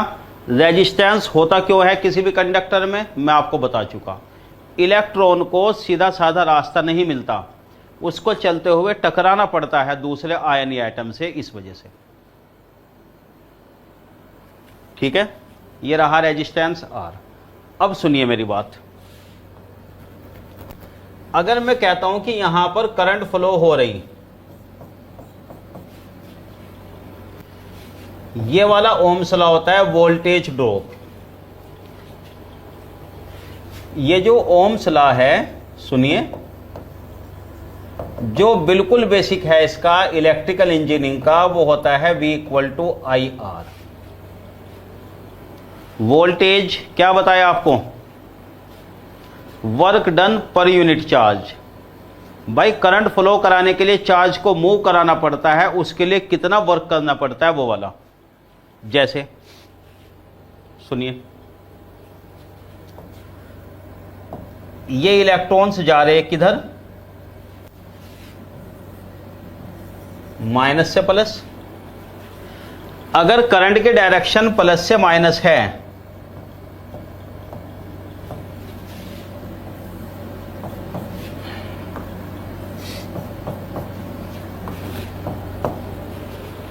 देखो अगर करंट प्लस से माइनस की तरफ आ रही है तो इलेक्ट्रॉन कैसे आएंगे, अपोजिट, माइनस से प्लस। तो सुनिए, इलेक्ट्रॉन को इधर से इधर ले जाने के लिए वर्क डन करना पड़ेगा ना, कितना वर्क डन हो रहा है, वही चीज है वोल्टेज रिलेटेड, वही है वोल्टेज, इससे रिलेट होगा V = IR से। इस बात में आपको ये चीज ध्यान रखनी है, I flowing from positive to negative, plus to minus, current की डायरेक्शन प्लस टू माइनस, यहां इलेक्ट्रॉन माइनस से प्लस, ये इसमें आपको ध्यान रखना है। दूसरी बात,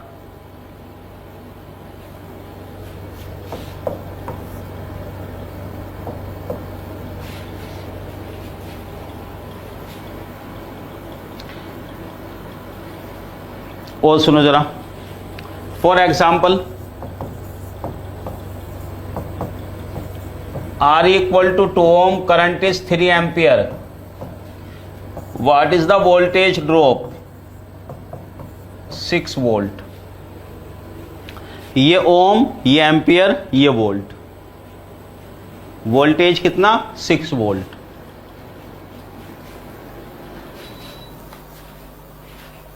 ओम, एम्पियर और ये वोल्ट। तो सवाल यह है, जैसे कि यहां करंट फ्लो हो रही,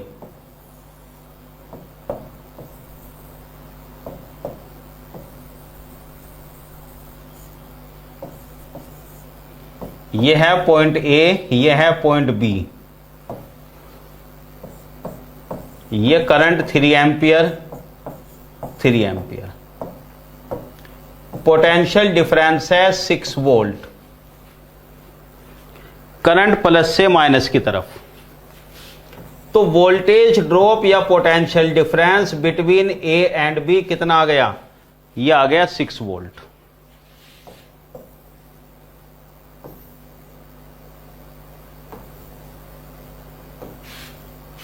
मतलब यही तो हुआ ना इसका।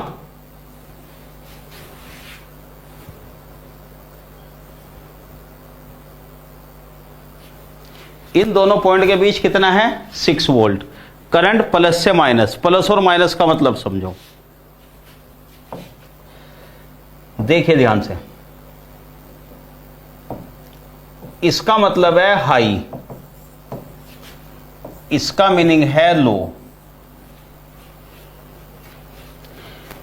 ए का वोल्टेज, ए का पोटेंशियल बी से कितना ज्यादा है, 6। जैसे मैंने आपको शुरू में कहा था, शायद ध्यान हो आपके टर्म भी वो, हाँ भाई क्या बताया था मैंने आपको, हमेशा पोटेंशियल डिफरेंस डिफाइन होता है पोटेंशियल किसी एक पॉइंट पर नहीं। किसी एक पॉइंट पे पोटेंशियल कितना होगा वो डिफाइन नहीं होता, बल्कि डिफाइन होता है डिफरेंस कितना है दोनों के बीच। क्यों नहीं डिफाइन है ए एंड बी, खुद देख लो भाई साथ में। भाई यहां को देखकर हम ये तो बता सकते हैं कि डिफरेंस जो है इनमें 6 वोल्ट का आ रहा है, कि डिफरेंस यहां 6 वोल्ट का है। लेकिन अगर आप कहो अलग अलग वी ए वी बी कितना है, वो कोई नहीं बता सकता। अलग अलग VA VB कितना है वो हम नहीं बता सकते। क्यों? इसको आप ऐसे मान सकते हो,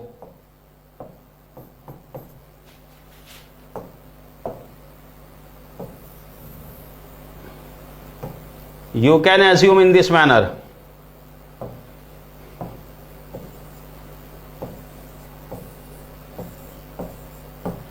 कि VA को 8 वोल्ट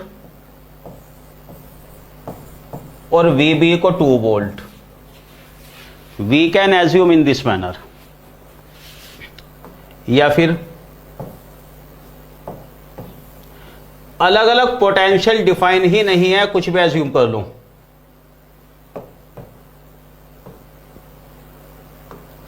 या फिर ऐसे, ये 13 वोल्ट, ये 7 volt. How many possibilities are there? कितने तरीके से एज्यूम कर सकते हो ऐसे?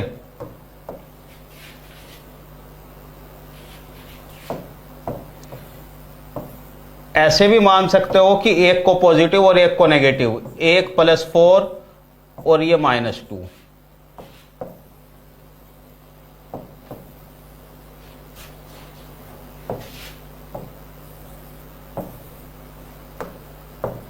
ये -1 वोल्ट, ये -7 वोल्ट।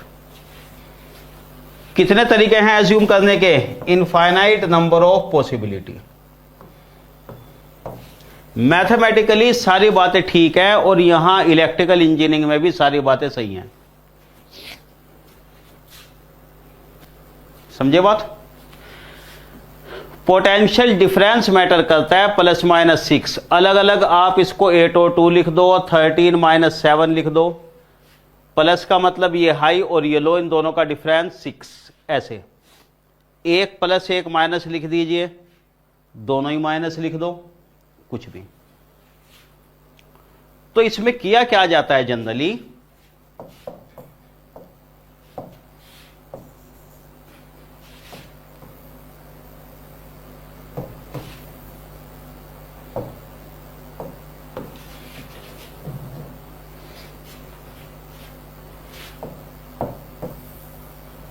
ऐसे भी कर लिया जाता है कि किसी एक को 0 मान लें और किसी एक को 6 मान लें।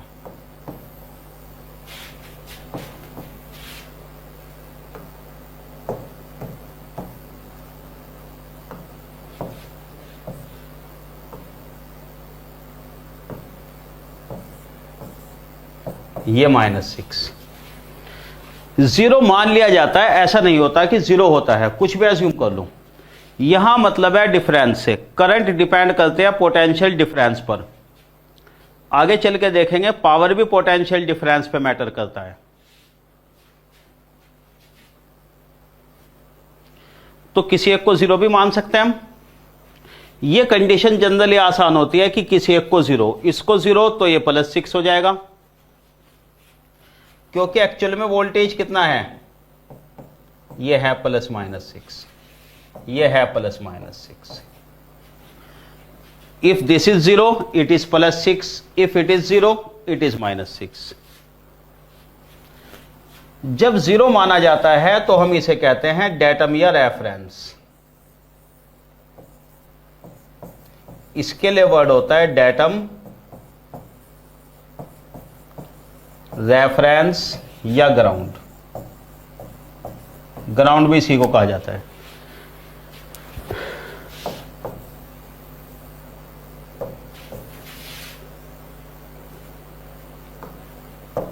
ये वाला डेटम, रेफरेंस और ground.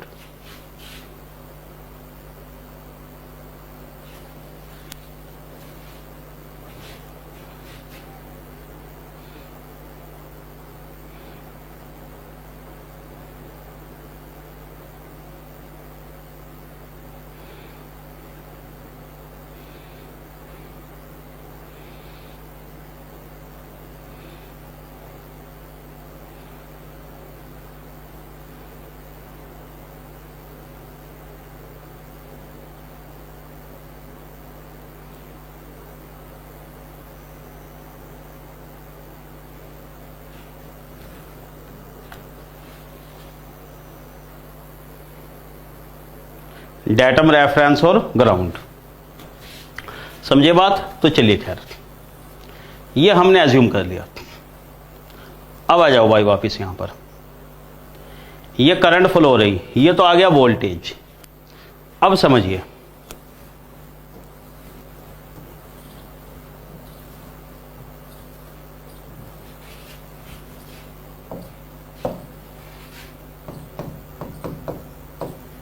EMF of A battery, battery का ईएमएफ क्या होता है?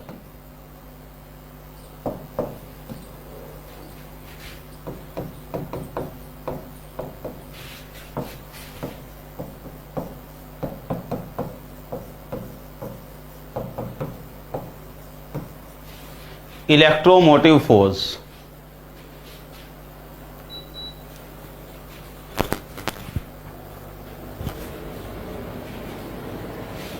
सुनिए जरा,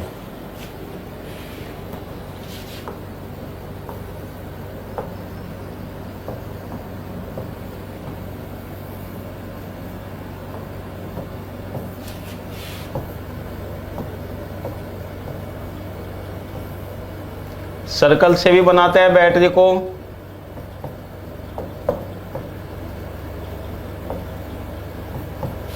ये DC battery, suppose 10 volt, resistance is connected across this, 2 ohm resistor is connected. DC battery के सामने 2 ओम का रेजिस्टेंस कनेक्ट कर दिया हमने, करंट देखो कितनी आएगी भाई, ये प्लस वाला यहां कनेक्ट है, यहां भी सेम आ जाएगा, ये माइनस वाला यहां, तो V इक्वल टू 10 वोल्ट, इसे मैं लिख लेता हूं E।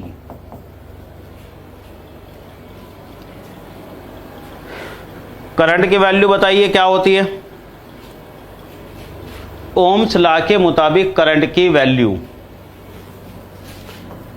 करंट की वैल्यू होती है V by R, Ohm's law, और करंट किधर फ्लो होती है?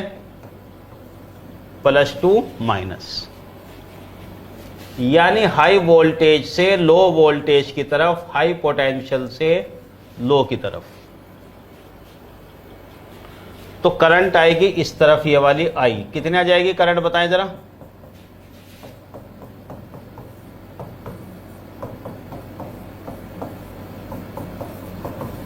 Five ampere, 5 ampere current is flowing. अब इस सर्किट को ध्यान से देखो आप जरा,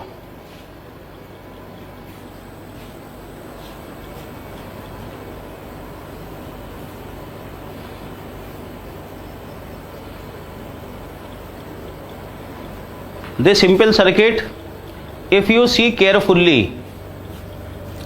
यहां पर करंट जो फ्लो हो रही है वो प्लस से माइनस की तरफ, 5 एम्पियर, यानी कि इलेक्ट्रॉन किधर जाएगा? Electron opposite minus two plus, minus two plus जा रहा है इलेक्ट्रॉन। रुको, पूरी बात लिख देता हूं मैं जरा। This current is 5 ampere, this current is 5 ampere, ये तो करंट की डायरेक्शन है।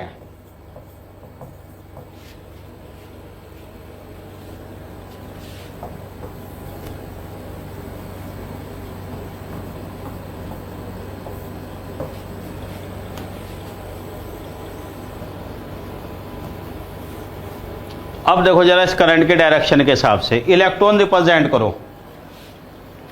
करंट फ्लो हो रही है ऐसे, हमने बना दिया करंट यहां हाई से लो की तरफ आई, इलेक्ट्रॉन माइनस से plus.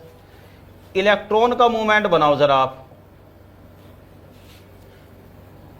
Electron opposite to the current, electron opposite to the current, current के अपोजिट,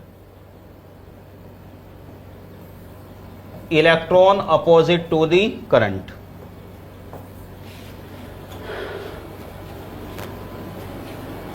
जैसे मैंने बताया 5 एम्पियर करंट, 1 सेकंड में 5 कूलम चार्ज, कितने इलेक्ट्रॉन, जैसे न्यूमेरिकल में कैलकुलेट किए थे।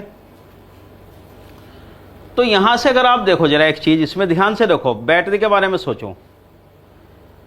बैटरी में इलेक्ट्रॉन किधर फ्लो हो रहे, यहां इलेक्ट्रॉन फ्लो हो रहे प्लस से माइनस की तरफ। अपने आप तो पॉसिबल है नहीं, इलेक्ट्रॉन माइनस से प्लस की तरफ तो जाएगा ही। क्यों?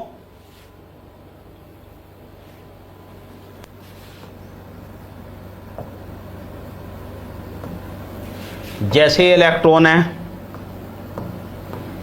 यहां प्लस है यहां माइनस है, माइनस माइनस की वजह से रिपल्शन, इस पे लगेगा रिपल्शन, इधर कूलम्स लॉ, इधर लगेगा अट्रैक्शन। तो इसमें तो कोई डाउट की बात ही नहीं है कि इलेक्ट्रॉन माइनस से प्लस चला ही जाएगा। बिल्कुल ऐसे ही जैसे पानी नीचे से ऊपर की तरफ जाता है, वो तो टैंक, वो तो किस में जाता है नीचे से ऊपर की तरफ, जब पंप चला के रखते हैं हम।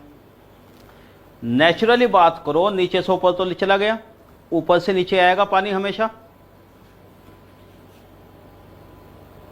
ये अपने आप फ्लो हो रहा है। लेकिन यहां बैटरी में बताओ क्या केस है। बैटरी में देखो इलेक्ट्रॉन प्लस से माइनस की तरफ आ रहा है, अपने आप नहीं आ पाएगा। ये बताओ इलेक्ट्रॉन को अगर मुझे इस तरफ मूव कराना है, इधर की तरफ, ये तो करेगा अट्रैक्शन, और ये करेगा रिपल्शन। इलेक्ट्रॉन को प्लस से माइनस मूव कराने का मतलब यह है कि ये तो रिपेल कर रहा है, नेगेटिव वाले रिपेल करता है ना, इलेक्ट्रॉन खुद नेगेटिव है, ये अट्रैक्ट कर रहा। तो हमें वर्क डन करना होगा, एनर्जी देनी पड़ेगी इलेक्ट्रॉन को, यहां इलेक्ट्रॉन को एनर्जी देनी पड़ेगी। Electron must be given energy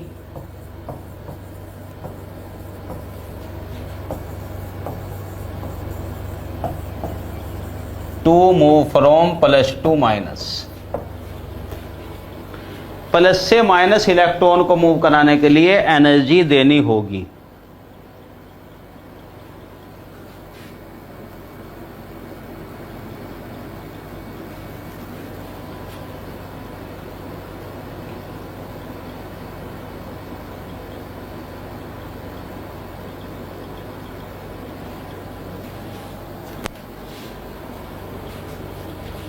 ये एनर्जी देनी पड़ेगी इलेक्ट्रॉन को।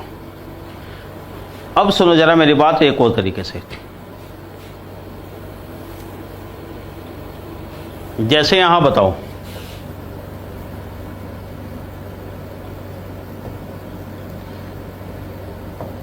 सुनो जरा ऐसे, ये है ग्राउंड,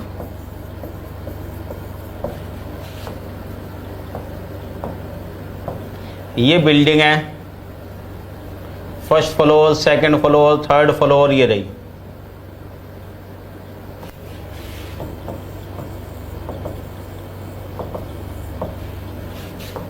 यहां पे पानी का टैंक है कोई,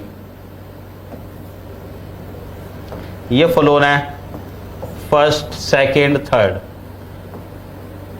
या चलो प्रॉपर कोडिंग कर दूं, ground floor, first floor, second floor, ये रहा पानी का टैंक। अब आप ये बताओ कि अगर यहां से वाटर आएगा, यहां से तो पानी अपने आप आ जाएगा सेकंड फ्लोर में, अपने आप आ जाएगा डाउनवर्ड यहां।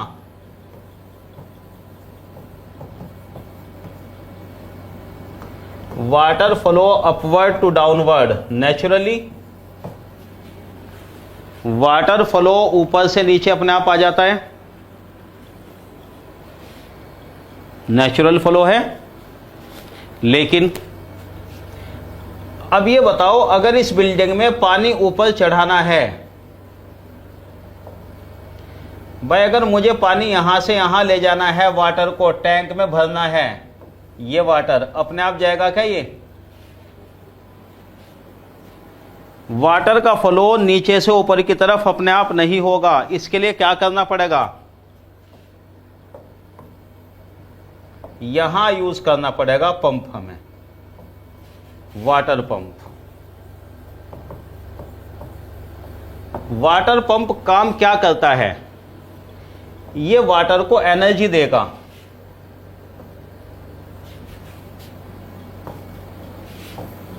ये हाइट है h,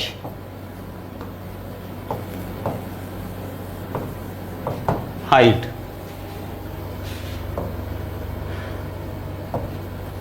ये क्या करता है? Gives energy to water. कितने एनर्जी देगा? mgh। अगर इसमें वाटर का मास m है, हाइट h तक ले जाना है, कितने एनर्जी देगा ये? mgh। तो पानी का फ्लो ऊपर से नीचे अपने आप आ जाता है, नीचे से ऊपर ले जाने के लिए वाटर पंप यूज करना ही पड़ता है।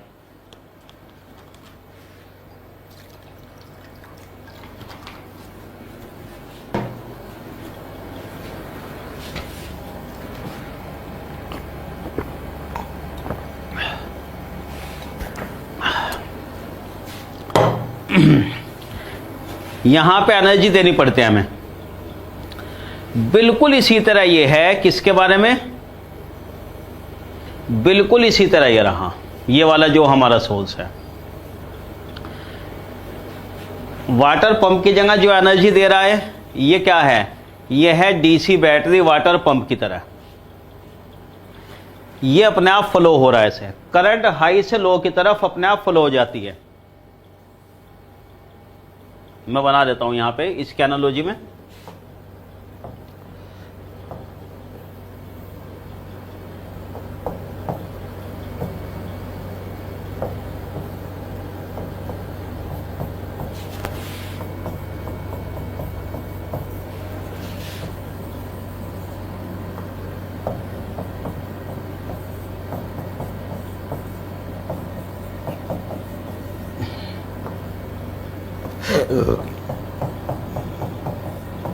करंट 5 एम्पियर, यहां पे अपने आप करंट फ्लो हो जाएगी हाई से लो की तरफ। यहां पे करंट अपने आप फ्लो नहीं होगी, हमें एनर्जी देनी पड़ेगी इसको। यही कहना था मेरा इसमें बार बार। ऊपर से नीचे की तरफ करंट अपने आप फ्लो हो रही, जैसे पानी आ रहा है, नीचे से ऊपर की तरफ एनर्जी देनी पड़ेगी। ये है वाटर पंप की तरह, ऐसा हो गया। इलेक्ट्रॉन की तरह समझ लो, या फिर ये तो ईएमएफ, इसे कहते हैं इलेक्ट्रोमोटिव फोर्स। ईएमएफ का मतलब ये होता है, इलेक्ट्रोमोटिव फोर्स का मतलब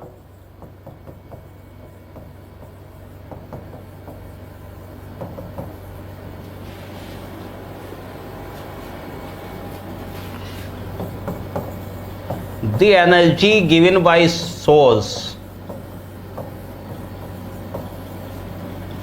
सोर्स का मतलब सेल या बैटरी, कुछ भी लिख लो आप इसको। एनर्जी गिवन बाय सोर्स,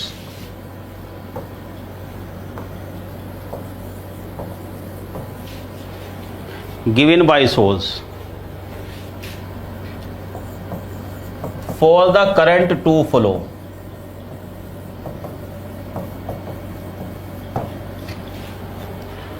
ये हो गया एनर्जी गिवन बाय। अब देखो पोटेंशियल क्या था, यहां जो पोटेंशियल डिफरेंस है ये था वर्क डन।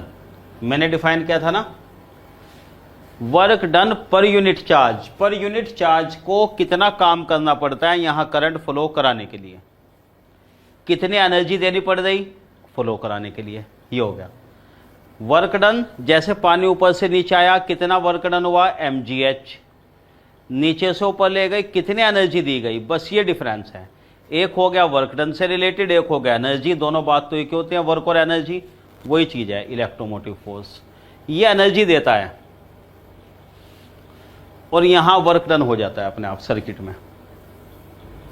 जैसे यहां मैंने रिप्रेजेंट किया, इलेक्ट्रॉन माइनस से प्लस अपने आप चल रहे, यहां एनर्जी दी जाएगी, इलेक्ट्रॉन अपने आप नहीं आ सकते, प्लस से माइनस, देखो ये प्लस से माइनस ही अपने आप नहीं आएंगे। तो ईएमएफ में और पोटेंशियल डिफरेंस में समझ में आया। पोटेंशियल डिफरेंस कहीं भी वर्क डन है चार्ज को चलाने के लिए, चार्ज चलने में जो वर्क डन होता है, काम जितना किया जाता है। ईएमएफ जो एनर्जी दी जाती है वर्क डन करने के लिए, समझ गए ना आप, वो बात हो गई भाई। जैसे वही है कि ह्यूमन बॉडी के लिए समझ लो भाई, पूरे दिन जो हम काम कर रहे, चलो हमारा तो मेंटल वर्क है ज़्यादा, फिजिकल वर्क अगर समझ लो कि भाई यहाँ से उठा के वेट रख दिया, अदर मेहनत मजदूरी अगर है वो तो पोटेंशियल की तरह है कि कितना पोटेंशियल डिफरेंस आया। एनर्जी दी जा रही बॉडी को भाई, वो इनपुट उसमें, ठीक है ना, दाना पानी सब कुछ जो खाया पिया जा रहा है वो एनर्जी दी जा रही, ये वाला। ओके,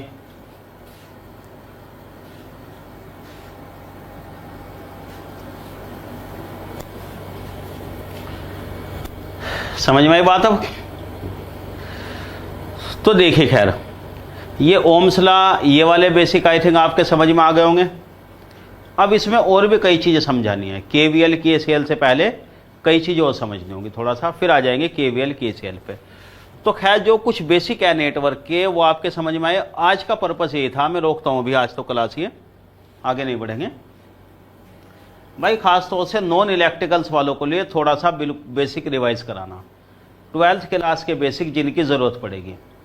और बस ये बताना था कि ऑब्वियसली दूसरी ब्रांच का सब्जेक्ट है, देखो डिफ़िकल्ट रहता है पढ़ना, इसमें कोई शक वाली बात नहीं। लेकिन अब यही है कि जितना हम इसको आसान कर सके, कोशिश मेरी यही है यहाँ पर कि आपको कितना आसान करके पढ़ा दें हम, जिससे कि आपके समझ में आ जाए और इससे क्वेश्चन भी बन जाए without going into much depth. इसलिए मैंने डेप्थ में जाके आपको कुछ बताया नहीं, काफ़ी कुछ एनालॉजी से बेसिक क्वेश्चन भी कुछ वही लिए जो बहुत बेसिक से आते हैं एग्जाम ओरिएंटेड, ठीक है ना। क्योंकि एक बात समझिए, एक्चुअली देखो YouTube के फायदे कितने हैं वो आप जानते हो, लेकिन YouTube के एक ड्रॉबैक जो है आजकल, जो खास तौर से कोचिंग इंडस्ट्री में देखी गई, देखो YouTube का गेम ये नहीं है कि आपको यहाँ आके मुझे कोई नॉलेज प्रूव करनी है अपनी, ठीक है ना। टीचर की टेस्टिंग तो वैसे हर दिन होती है, हर लेक्चर में, हर क्लास में होती है।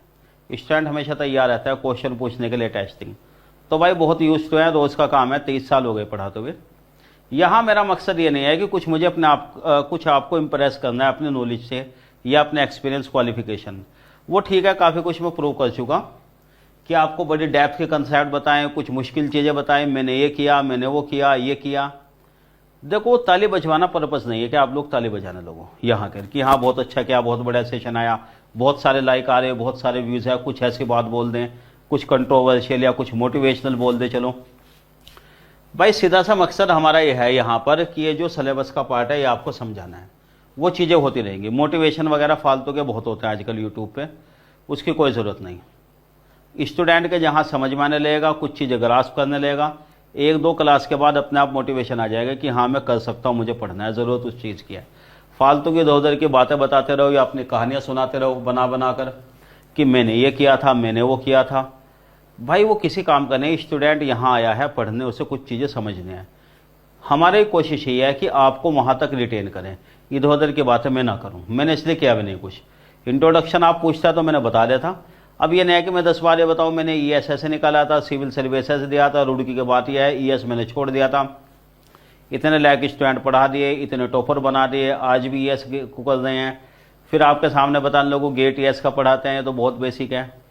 भाई देखो स्टूडेंट की तो रिक्वायरमेंट, इसलिए पढ़ाना तो हमें पड़ेगा, तो बिल्कुल वो मकसद मेरा है नहीं और ना मैं कुछ बताने जा रहा हूँ।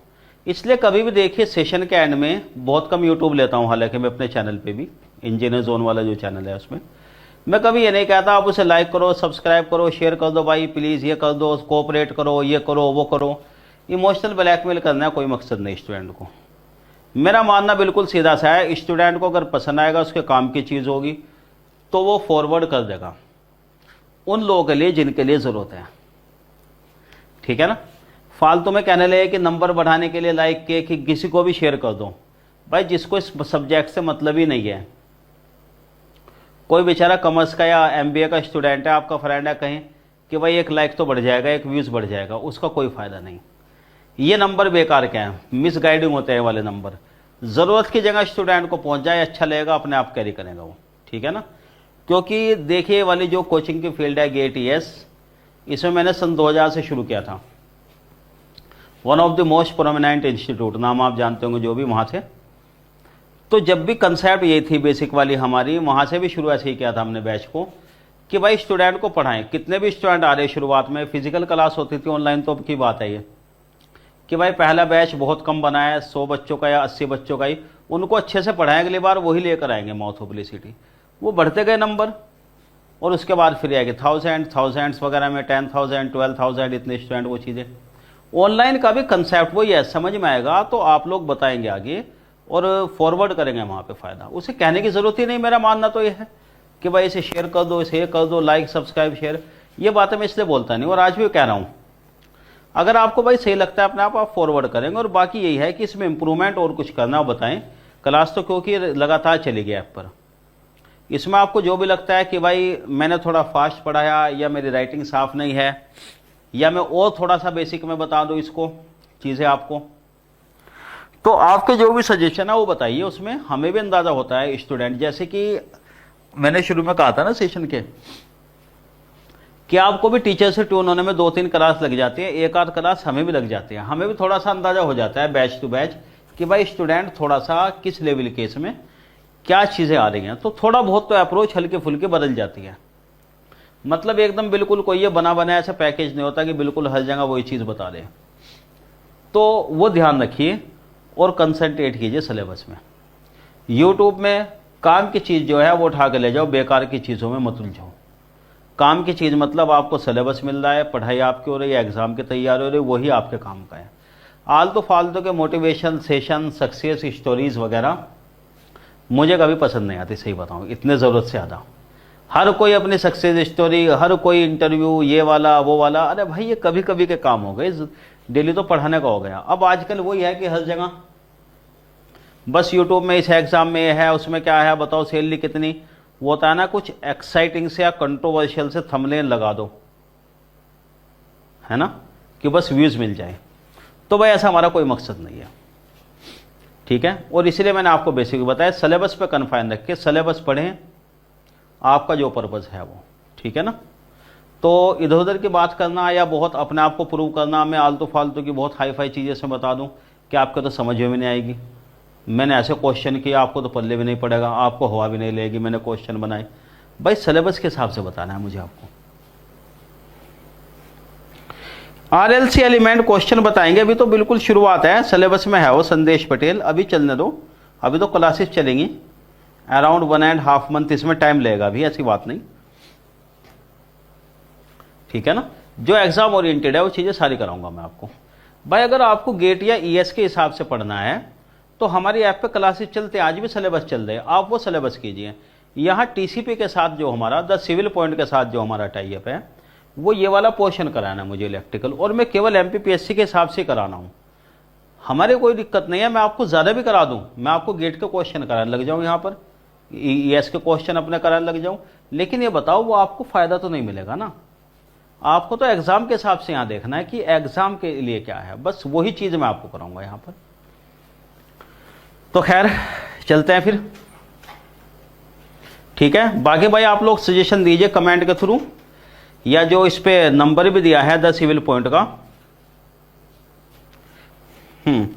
अच्छा, नंबर इसमें शेयर कर देंगे अपना भी।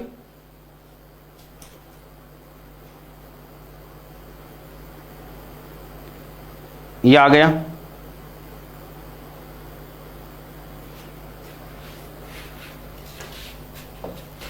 नंबर लिख लीजिए आप इसमें।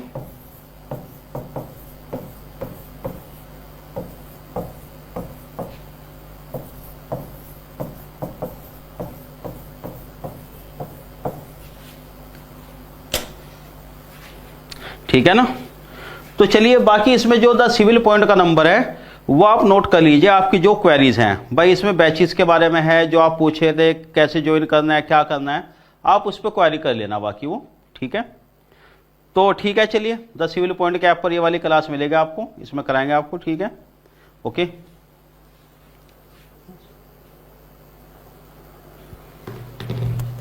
चल खैर।